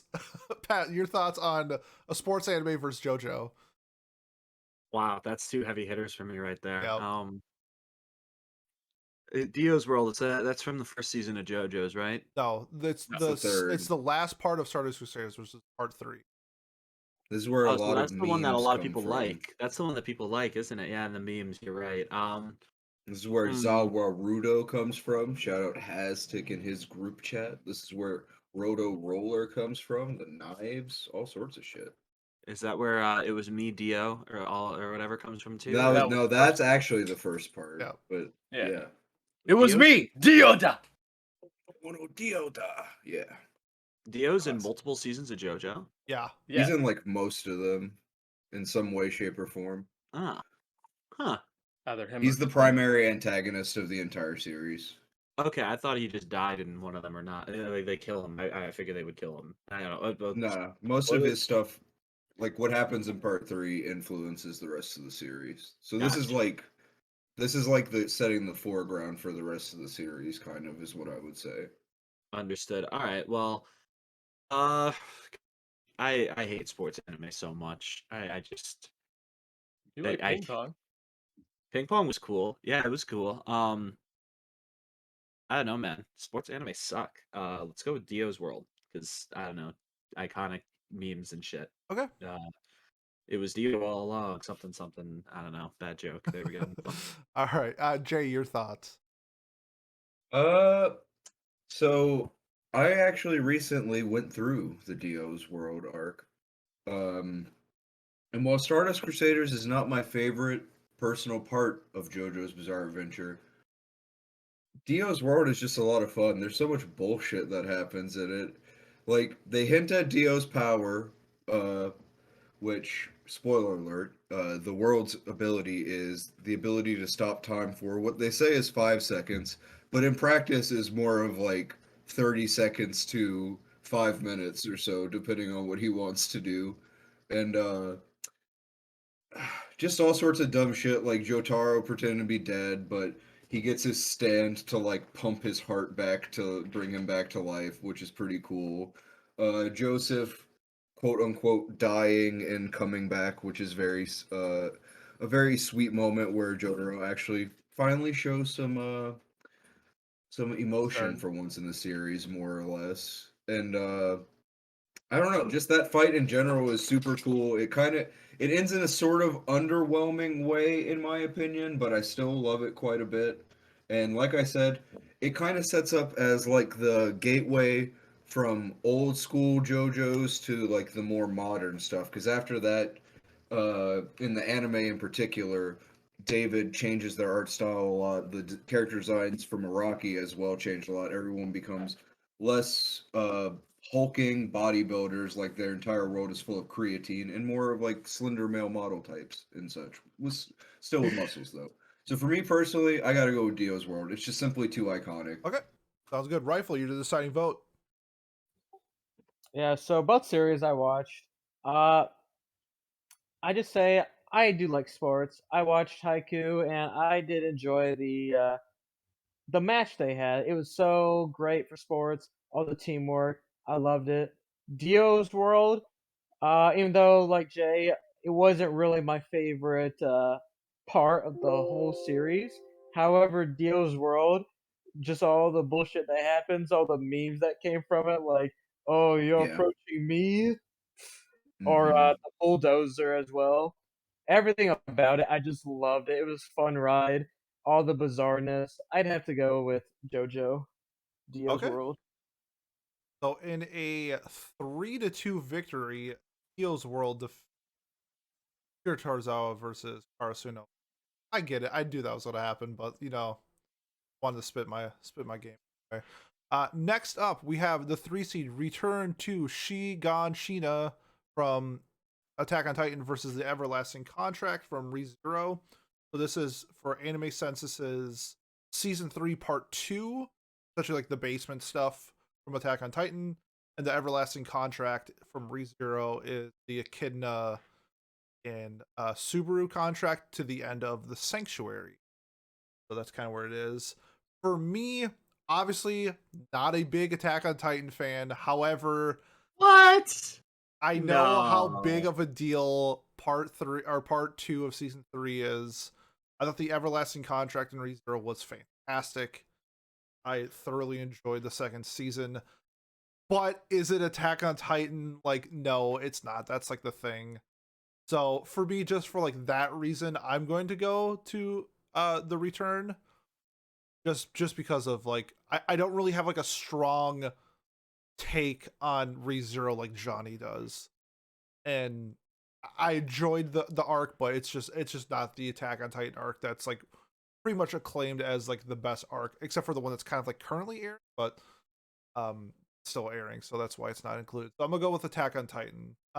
Let's go with, I think, Pat, you see both? I know enough about both to talk Okay, about them. Pat, you go up next while I try to fix the Uh, bracket. yeah. I I've heard a lot of good things about season 3, part 2. I mean, obviously, part of the hype that led to it being what number 1 on Mal for a while was, was fabricated, not fabricated, but just from being the most popular anime series in probably a decade in terms of like mainstream watching and everything. But I think Everlasting Contract was awesome. I could not stop watching ReZero when I like finally caught up to it. I binged it all back to back. Echidna is one of my favorite characters in a long time. I think that she and her the themes of ReZero that going over the seven deadly sins or whatever you want to call them. Yeah. I really love that aspect, and this show is only starting to scratch the surface of that too with these characters. I mean, they're attacking Echidna first, and I could not stop watching this arc. I loved it. So yeah, that's my choice, and I'll move on. Okay, so let's go with Rifle next. Yeah, so I'm not much of a Attack on Titan hater like all these people. Attack on Titan, this part was really influential.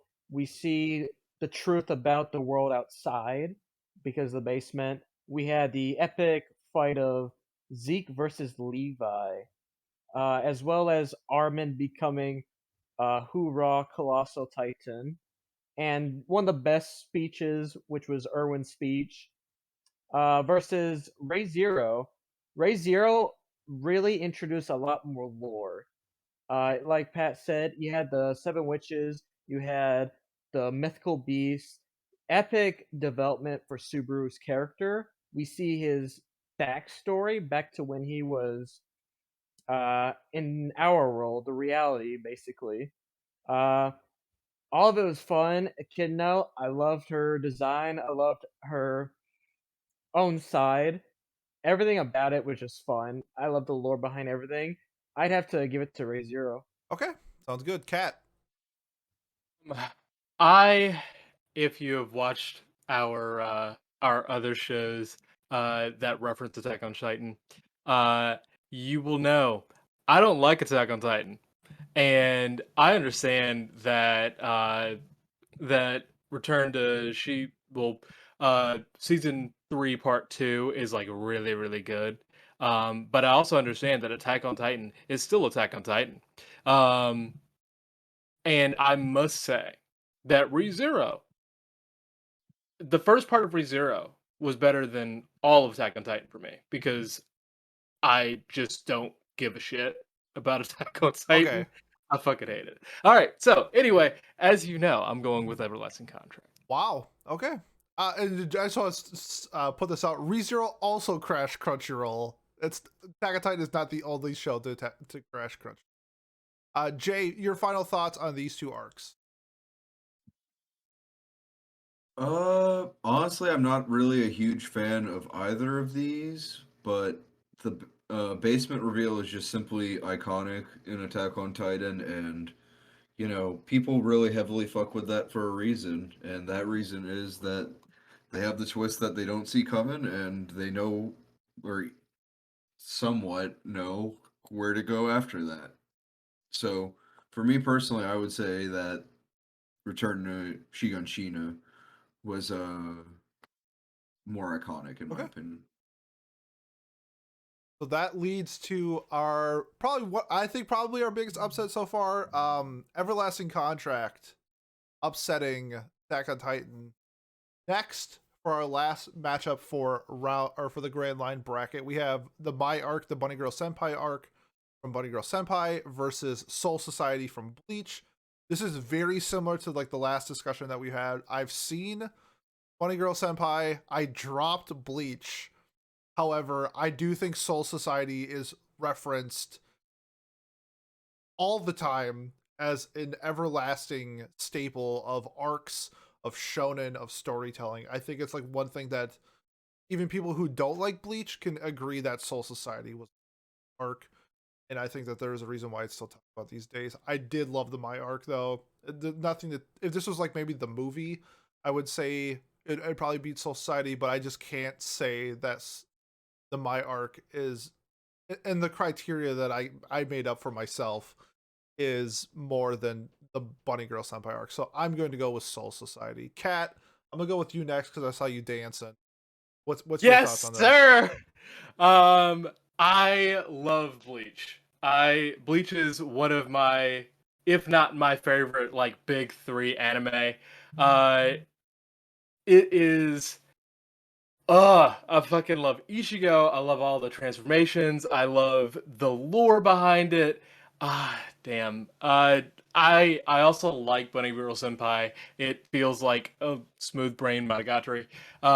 But I just Soul Society is. I don't personally think it's the best arc in Bleach, but it is very, very good and it's extremely iconic. It's the reason why it's one of the big three. So I'm going with Soul Society. Okay, sounds good. Pat, let's go to you next.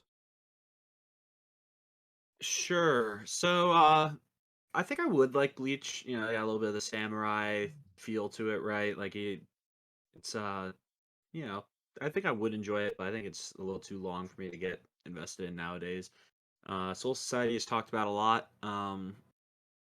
by anyone who's seen Bleach, so I don't know. It's hard to quantify it though, because I feel like Bleach is out of the big three. It's like the smallest or least talked about Yeah, one I of would the say three, so. right? Like I'd Yeah. say Naruto and One Piece and their granddaddy Dragon Ball. Three of them are talked about a lot more than Bleach is. Um, I loved the My arc of Bunny Girl Senpai. I think that's I don't rewatch anime very often. I just don't. Never has the same impact for me, and I'd rather watch something new. But I've definitely rewatched the My arc at least like 3 or 4 times just because it's so good. I don't know, man. I like Pete said, if it included the movie, I think that this would be like the most obvious answer of all time for me. But even with it just being the My arc, I think that like especially right at the start of the show to get you that invested. I don't know, it took 3 episodes to just hook you into the story.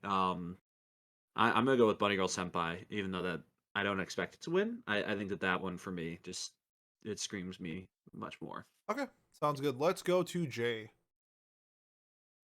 I you know, if there's one thing that Bleach did right, it's that it has cool transformations, cool character designs, and honestly, some really goddamn good fights. And I think that for the ensemble cast overall, the Soul Society, apart from what hasn't been animated yet, is the height of it. Waco Mundo is cool and all, but it's pretty much the Ichigo and, a couple of other strong people show.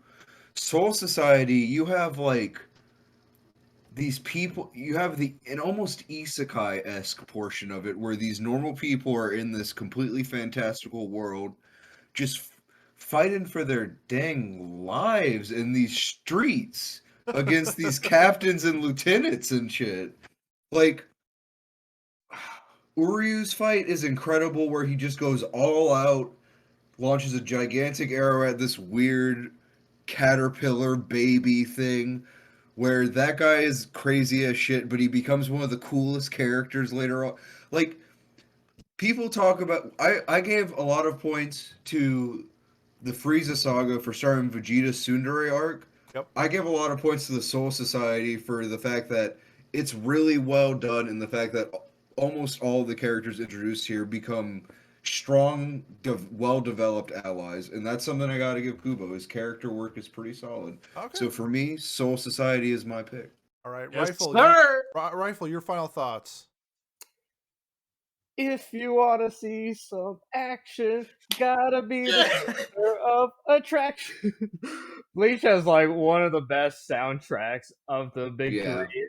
that's a I fact. do like Bunny Girl Senpai. I love the romance they have at the beginning. But Bleach, like Jay said, has that Jay or Cat said the isekai aspect.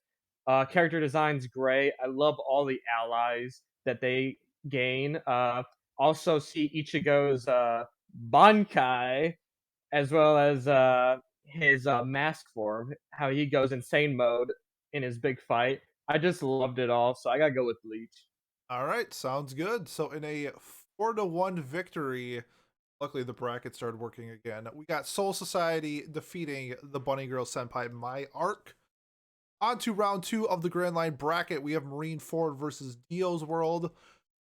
I'm a kind of the same thing that I mirrored from before when I think we kind of had like a harder time deciding on a JoJo arc. I do think it's because of the quality that JoJo has that people decide on what they think that their best arc is, and decided that Dio's World came out on top. For me, but for One Piece, it's kind of like the because I haven't seen either. Marine Ford is like consistently like in the top of like all lists of people who watch One Piece, and that's kind of just what I'm basing it on. So I'm gonna go with Marine Ford as my selection, and it looks like Cat's bugging out, so I'm gonna go with Jay. Jay, you're up next. See, honestly, like I said, uh, Dio's World is not like part 3 in general is like probably my second least favorite part overall of JoJo's, actually, as someone who's current with the manga, or not current with the manga, sorry, current with the anime. Um, in Marine Ford, Marine Ford just has a lot going on in it, and like Rifle said earlier, two super iconic deaths going on there, and I think when it comes to just like overall hype, Marineford is just bigger. And even though I'm a much larger fan of JoJo's than I am of One Piece, I gotta go ahead and go with Marineford. Okay, let's go to who would be a spicy pick? Let's go with Pat. Okay. Wow, spicy. I don't know. I don't really have a lot of spice. I don't have a lot of seasoning for this one. For this conversation. I know the best One Piece arc, which is like one of the most loved and supported series in Shonen of all time, or the most memed series of all time in JoJo's. I'll go with the favorite. I think Marineford is just that level of hard to not have progressed to the final 8. In terms of if we're talking about Shonen arcs, I think it makes sense to have that one there. Okay, So cool. Cat. So if I was going to go after Pete, I would have had the conundrum of whether or not to rig the votes so Civil Society would win over Dio's World. But I don't have that option now. I wasn't going to do it anyway. But yeah, it's got to be Marine Ford. Okay, sounds good. Rifle, your thoughts.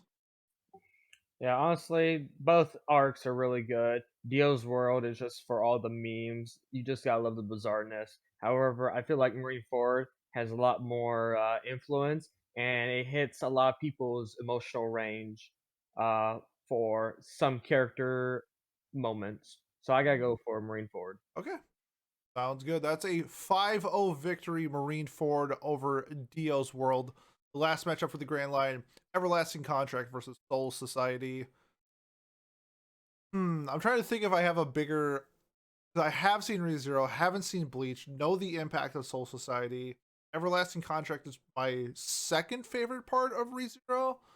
So it's like kind of weighing those two. I think just for the idea of this bracket and like my criteria, I'm going to go Soul Society, but I think it's really close. Just it's like really hard for this one just because of what I've seen and what I know type of thing. So I'm gonna go with Soul Society. I'm gonna go to Rifle this time. Oh wow. Okay. Yeah, this is a hard one for me because I do like both. I think Soul Society takes a lot of the music and does great with it, but I also know with Ray Zero, one of the great character moments for Subaru, as well as I think this involved his confession to Amelia, I It believe. did. Yeah, so we saw a little bit of Amelia, her backstory. Just this whole world just became more scratched as we saw it open up. So it's hard to compete against world building for both. Uh, I think I have to side for Soul Society because of its impact as well as the music involved, because they're just so equal in terms of world building and your likability of the characters. Gotcha. I'm gonna go Cat last. Let's go to Pat this time. Yeah, Pat's gonna vote for Everlasting Contract. I think, like Rifle was just talking about the world building in that. Uh, I watched ReZero and I enjoyed the first season. I thought it was a fun ride. If it, I was very confused, and after the first part of season 2, I was also still sitting there like feeling like I didn't have enough questions answered. And to be fair, at the end of this, I also still was pretty annoyed at how many open-ended questions that were left. But uh, I think that this arc answered a lot of the questions that I had or had been building up for a while with ReZero, and it sold me on wanting to finish the series and learn, see how the story ends. So I'm gonna have to go with Everlasting Contract. But again, it's kind of hard for me to talk about Soul Society. I hardly know anything about Yeah, it. Um, same boat. I get you. Jay, your thoughts? Uh, kind of the opposite, actually. I'm gonna have to go with the Soul Society arc simply because, honestly, I think in retrospect, I like Bleach more than I thought I did. If I divorce it from the filler, which it simply being the Soul Society arc allows me to do. I think the Soul Society arc is probably the cleanest arc overall in Bleach. Like it's pretty much all killer, no filler. There's a couple of like laws, but honestly, they were pretty laser focused on it, in my opinion. Has cool transformations. The Bankais are cool. Just great characters. We get introduced to like several of our main of like allies and a main cast member in Renji as well. So I'm gonna have to go with the Soul Society arc. Right on. Okay, Kat, I'm gonna get your final thoughts on this one. Boy, I'm just happy that Soul Society won with how much it did. Y'all knew what I was gonna pick anyway. I love Soul Society. I love Bleach. That's really all I gotta say. Cool. Sounds good. So in a 4-1 victory, Soul Society defeats Everlasting Contract. Moving on to our last bracket, the Demon World bracket. Our number 1 seed, the Dark Tournament, goes up against Stone Wars from Dr. Stone. This one is very easy for me. I think the Dark Tournament, while I don't think Yu Yu Hakusho is that good of a show, I think the Dark Tournament is near perfect. It is the staple for tournament arcs, and not just shonen, but anime in general. It does so many things well. Just the cast itself in the tournament is just so well represented as like a team. I love their dynamic, along with just like the people that they're also going up against. Togoro is such a great antagonist slash villain that the conclusion of the Dark Tournament with that was just so well done. Stone Wars, hot take maybe. I think it's kind of mid, especially in the anime. I bet the manga does it better, but I think that the anime was just so poorly paced that I couldn't really grasp the concept of how good Stone Wars might have been. But I've asked a couple people who read the manga, and from what's been adapted, they said that the Stone Wars is the best arc, so that's why it's included. It's just not an arc for me, so I'm gonna go with Dark Tournament. Let's go to Jay. Uh, I think I gotta chime in and echo what you said about the Dark Tournament. Like, it's just the height of Yu Yu Hakusho. Period. Like, Toguro is insane. Like, Toguro is just an incredible villain. His history with Genkai, who also has a great amount of character development in this, is really well done. Their flashback sequences are awesome. The only thing I don't like about the Dark Tournament is that, in typical Togashi fashion, most of the characters don't really have any consequences for their actions in it. Sure, yeah. None of the deaths really matter, besides for Toguro, who gets punished with 11 gorillion years in hell for killing like 2 people or some shit like that in Seeking Power, which they acknowledge every other character in the series does. No, I'm not salty about it anymore. Anyway, I'm picking Dark Tournament. Well done. Let's go to Kat. Kat, your thoughts. So Dark Tournament I've seen bits and pieces of. Stone Wars I've seen all of. Dark Tournament, like you guys said, it is the staple of tournament arcs and anime, which is the one thing that you can't fuck up unless you're God of High School. Yep. And Stone Wars, really, really good. I I gotta go with Dark Tournament because of the impact. As much as I love Stone Wars. Sounds good. Let's go to Rifle next. All right, so I watched both. Stone Wars, I wasn't. I liked it. It was good, but compared to Dark Tournament, which I watched last summer, Dark Tournament was just great. I just loved all the fighting they had, like Yusuke versus one of the characters where they're just having a brawl knife death match where they're just beating each other up. All these power ups, all that. I like the atmosphere of everything. Where yeah, maybe the main characters, maybe there won't be a case of death for them, but everyone else, it's just like, yeah, we're just gonna kill you off. We're gonna splatter you against the stage. I'm just like, oh, this is spicy. Uh, I do like the antagonist. Uh, his transformation is funny, where he just bulks up and he's like, "This is my 100% power," and just flicks people everywhere. Dark Tournament's just fun. I love it. I go with Dark Tournament. Okay, sounds good. Pat, do you have any thoughts on these two? No, I don't know. You use from like that era of anime that's it's hard. Not everyone has seen a lot from it, because it's a lot older than most of the current shonen. It's from I believe it predates the big three, right? Um, versus Stone Wars is like a modern, a much more modern shonen. I don't know. I really liked Stone Wars a lot when I watched it, but Tournament is talked about so much. It's kind of hard to vote against.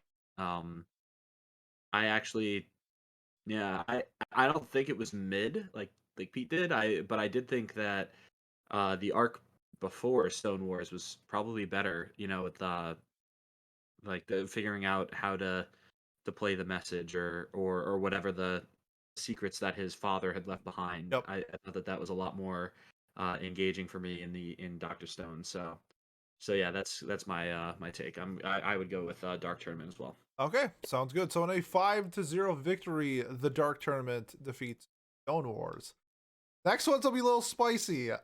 We have the disappearance from the Haruhi Suzumiya show, and Natagumo Mountain, which is the mountain arc from season 1 of Demon Slayer.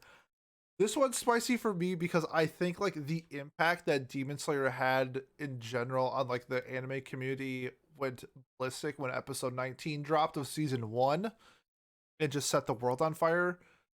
And then we have Disappearance, which, if you don't know, the reason why we have light novel adaptations of anime is because of Haruhi and the success of that. And Disappearance is just an incredible storytelling of the Haruhi franchise itself.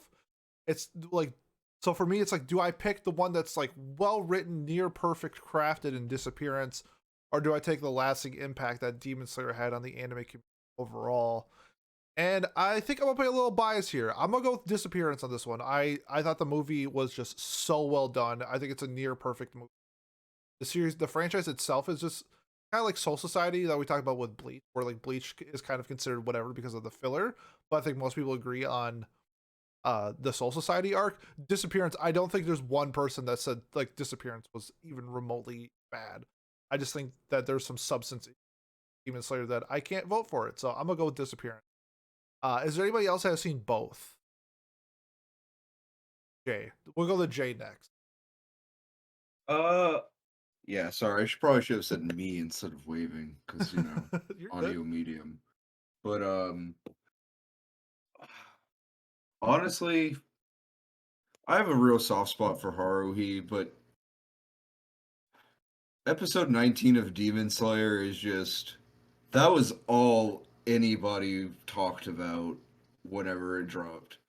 And that's just really like when people were like, okay, this show has hands. Yep. Like it can keep up with your Attack on Titan or your what else was playing at the time? I think Vinland Saga was playing at the time too, and people really enjoyed it.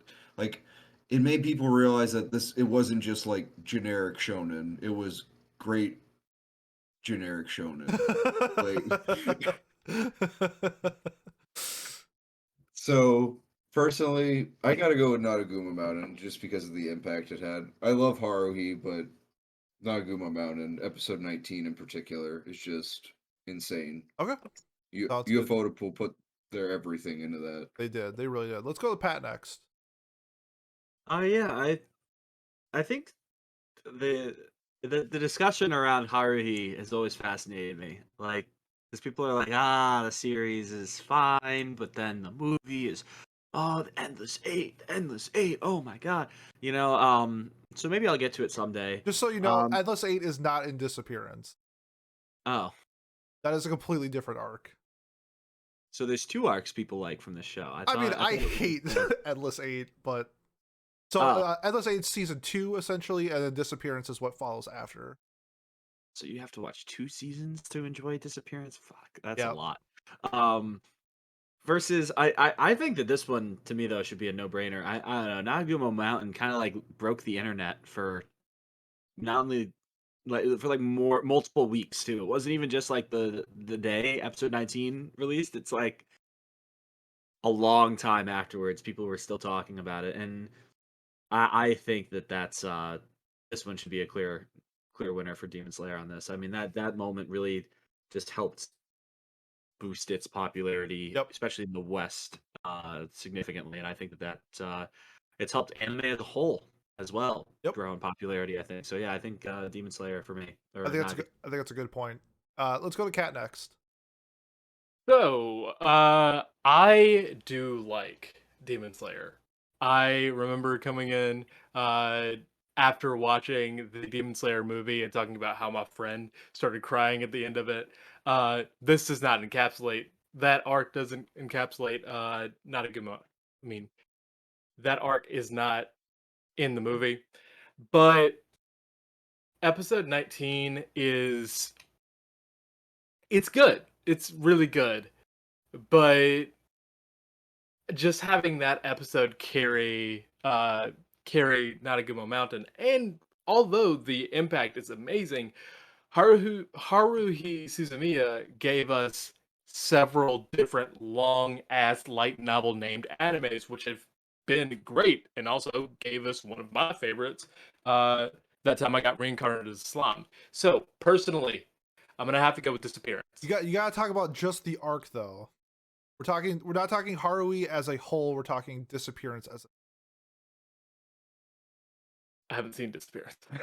Okay. So you still want to go with Disappearance though? yes, sir. Okay, sounds good. Rifle, you're going to be the deciding vote. Oh, great! You just let us see that. I've only seen Demon Slayer. I do agree. The arc itself, it's fine. Demon Slayer did influence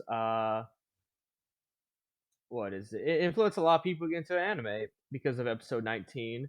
But I might just say that I think that's more so the episode itself and not the arc. I don't know anything about Disappearance, but based off what you've said, how it's influenced, I it's influenced a lot of light novels and whatnot. I'll just do Disappearance. Let's go! What an upset. Maybe. I guess it's technically the 4th seed. if you watch I know Pat shake his head. If you watch Disappearance, you will love it. It is so well done. I'm sure I will. I just think one thing broke the internet and then the other one didn't. So Well, I don't blame Disappearance because not breaking the internet just because of when it came out, but I think it's very widely considered just like a fantastic masterpiece of telling. And I think if it came out when Demon Slayer did, it would have a much bigger reaction. Obviously Demon Slayer has what it has, so I'm not gonna fault it, but I want to stress how great Disappearance. It's incredible. Next up, our third and sixth seed, we have the L arc from Death Note versus Einkrad from SAO. This was kind of fun. I was thinking of either doing Einkrad or Mother's Rosario for SAO, but I think Einkrad is more fresh in people's heads, and I think it has I know a lot of people don't necessarily like Mother's Rosario, and I think most people enjoyed Einkrad for the most part, so that's kind of my reasoning behind picking Einkrad over Mother Rosario. Haven't seen Death Note. I've seen the live action adaptation. I think that's a good enough. I get the gist of it. I know most people thoroughly enjoy the first half of Death Note. I think they consider that like a masterpiece. It's more of like the second half of Death Note that people have problems with. Einkrad, I thought Einkrad was a very good arc. I think it definitely set the tone for what SAO is and why it's the franchise that it is today. It was very easy to gravitate into that world and just have like a really good time with what SAO was. But I think I'm just gonna go with the public reception of the L arc from Death Note. So I'm gonna go with Death Note. Pat, I'm gonna save you for last. Let's go to Kat. Okay, so we have two anime that are widely regarded as starting pretty good and then ending badly. Now here's the thing. For me, I did like Einkrad, so there's a little bit of hope for you, Pat. The the L arc I know a bit about. I actually have seen a bit of the Death Note movie, but I can't grade Death Note upon that. Uh, I do know that L from Death Note is like talked about still today, like pretty regularly, and Einkrad is also talked about pretty regularly. The difference is L tends to be in more of a positive light, while Einkrad is still mostly positive, but also has that it was good until after episode 3. But Einkrad really did start the isekai craze, which is kind of starting to replace fantasy. You go with L or Einkrad? Um, that's the thing. I think I might have to go with Eingrad. Okay, sounds good. Rifle, let's go to you next. All right. So it's been a while since I watched Death Note, so I had to look and make sure where L arc took place, and it was before the blonde girl. So that's mainly all the cat and mouse stuff between L and Light. You had the infamous potato chip scene. A lot of fourth level planning stuff. As I said, it's a regarded arc for a lot of people. It's highly acclaimed. Aincrad itself, I feel like it was said, it started Isekai trend for a bit, but I also feel like similar to Demon Slayer, it's something that hooked people because of the premise of video games. It's like, oh, this. Hey everyone, Pete here. We ran into some technical difficulties during the Einkrad versus L arc, and me and Kat were able to get our votes in, however the other three got cut off. So their results, Rifle ends up voting for Einkrad, Jay ends up voting for the L arc, and Pat ends up voting for Einkrad. So in a 3-2 victory, Einkrad advances over the L arc. And then on to the 7 versus 2 seed. The 7 seed is Battle City from Yu-Gi-Oh! Versus Kyoto arc from Rurouni Kenshin. We will now join our regular scheduled programming. that are in Kenshin, you're introduced to essentially a villain who is one of the most well liked villain in Shonen in terms of like from people who have seen Kenshin. At least they know they generally do agree that Shishio, Makoto Shishio, is a phenomenal villain. He's essentially Kenshin's replacement.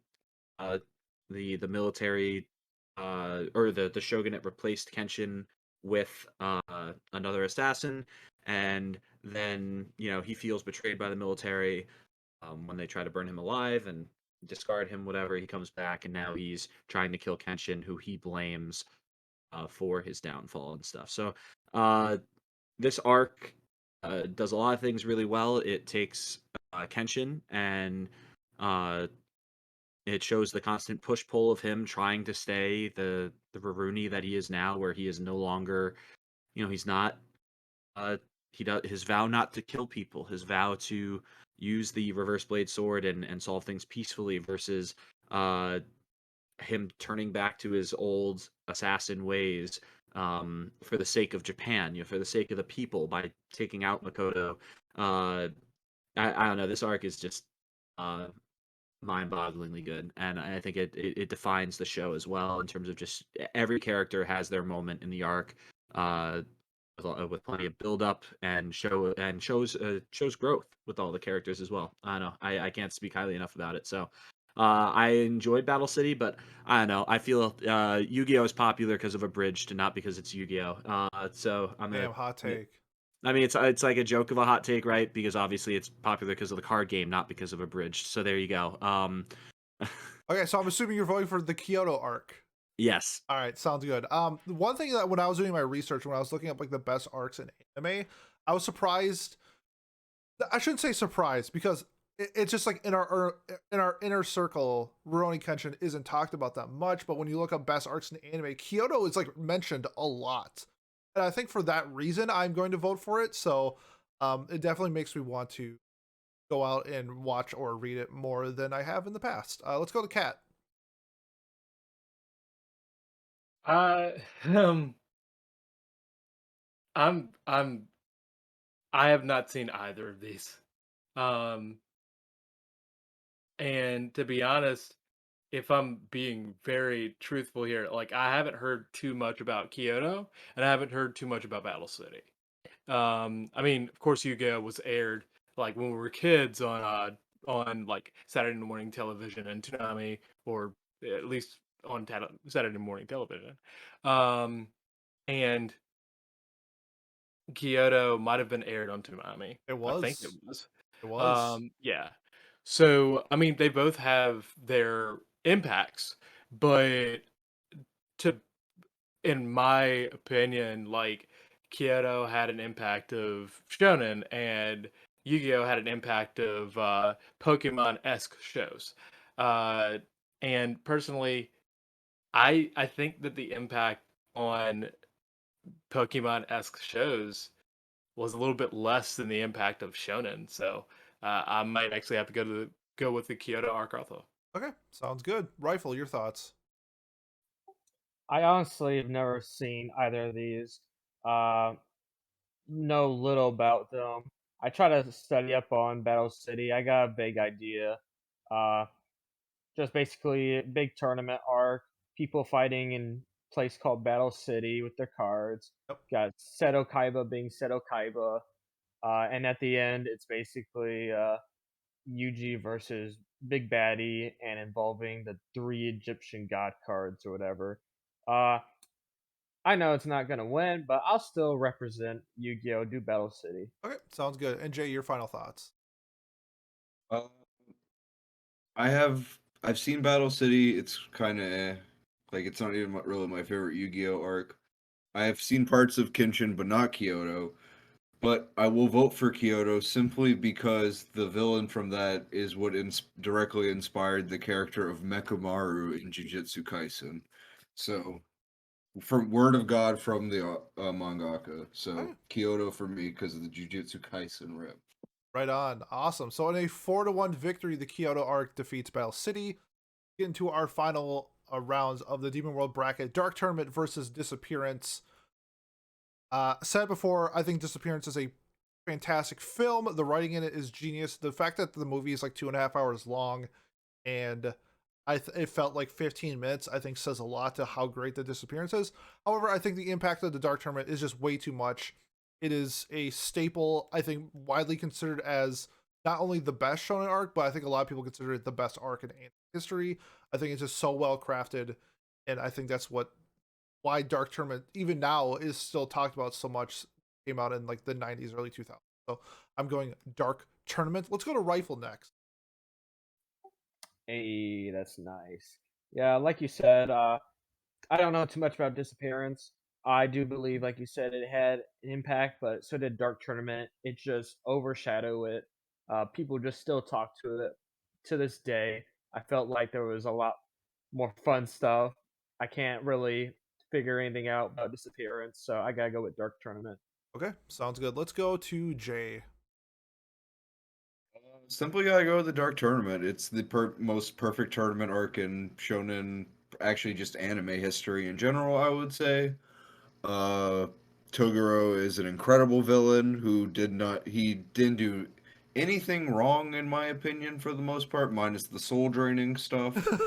Uh, but everyone makes mistakes sometimes, and yeah, honestly, he didn't deserve the 11 Gregorian years in hell. In this essay, I will talk about. Okay, yeah, Dark Tournament. Okay, sounds good. Kat, your thoughts? S- yeah, it's got to be Dark Tournament. Cool. Pat. Yeah, probably Dark Tournament as well. I'm sure I would probably enjoy Disappearance more because I think that that's more my style of show than shown in Battle Tournament. At the same time, yeah, Dark Tournament is like iconic for a reason, and I know a little bit of the bias for the oldies in this group for me, so I'll go with Dark Tournament. Sounds good. That's a 5-0 victory of Dark Tournament over Disappearance. Last but not least, we got Einkrad versus Kyoto. Pat, do you want to go first or last? I'll go last. Okay, sounds good. For me, I think Einkrad is of the SAO main storyline. I think it's my favorite arc. It really was what got me into SAO in general, even though as times changed, my distaste for the series has grown less. But I think Einkrad is a very solid arc. However, I'm going to go with Kyoto just based off of what people have said about it. It is just widely considered as one of the greatest arcs in history.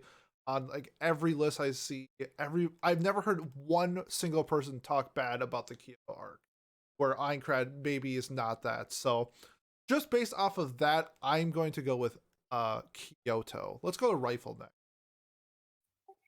Yeah, as I said, haven't heard too much about Kyoto aside from this place. I'm not. It sounds like it has good quality versus Einkrad. However, Einkrad just has that huge impact factor. It was one of the first few anime I watched that helped me get into seasonal anime and whatnot.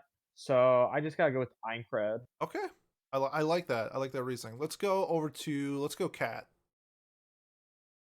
So, Einkrad versus Kyoto. Kyoto, like I said, being more of a. For me, it's going to come down to the impacts, basically. Uh, Einkrad having the impact of Isekai, the whole Isekai craze after Einkrad was huge. We got so many uh, anime from Still living in Einkrad. it. Huh? We're still living in it. I know. Um, it's calmed down slightly, but not too much. Because the amount of isekai we have to deal with today. And Kyoto just pretty good, like the impact of pretty good shonen coming out. Um, honestly, I'm gonna have to go with Einkrad because like unless I am completely wrong, I think Einkrad had a larger impact on anime as a whole, and maybe it's just because Einkrad's impact is still going on. I think you're right, especially in the Jay. Let's go to you. As much as I would prefer to give it to Kyoto for quality reasons, I feel like the isekai craze is simply too large to ignore. So, regrettably, I must give it to Einkrad. Okay, Pat. I was hoping you'd come down to you as a final vote, but I would like to hear your thoughts on these. Yeah, so I'm so just torn because I've got got like two of my favorite sets of characters, whether it's with Kenshin, great podcast content that I'm showing these figures, by the way. Yep. And of course SAO as well. It's very difficult for me here. A lot of but I think what people have pointed out is that the impact of SAO, especially today, is felt more than Kyoto is, simply because of the the fact that we're still seeing the impact of isekai. Although I did not know that, Jay, that the author actually credited Shishio for that character in Jujutsu Kaisen. That's very funny to learn that. I know, I think the Kyoto arc is probably better in terms of storytelling than Einkrad was, but I think the impact Einkrad had is probably higher. But I'm still gonna go with Kyoto because favorite anime, kind of hard not to vote for it. So All right, so so yeah, a 3-2 victory for Einkrad over Kyoto, and that is going to wrap up our brackets. We're gonna go through a review or like what we're gonna be seeing for the next episode. But if you made it this far and you want to support us, like, comment, subscribe on whatever platform you're listening on. If you want visual content, we are on YouTube. You don't want to see our faces, we have audio content everywhere podcasts are found. To recap the Hidden Leaf bracket for the next episode, we're gonna have the War Arc versus Vinland Saga going up against Promised Day from Full Metal Alchemist Brotherhood. Pallet Town bracket, we have Chimera Ant going up against Cell Saga. Marine Ford versus Soul Society in the Grand Line bracket. And last but not least, the Dark Tournament going up against Einkrad in the Demon World bracket. So I think we're gonna have some pretty interesting discussions. Next episode is gonna be a little bit more in depth on these matchups, and we will crown a winner for our best arc in anime. I want to say thank you to the co-hosts, Kat, Jay, Pat, and Rifle for joining me. Hopefully they can join me on the next episode as well. But I also want to thank you for listening this far, and thank you so much, and have a wonderful day. Thanks. Peace. Peace.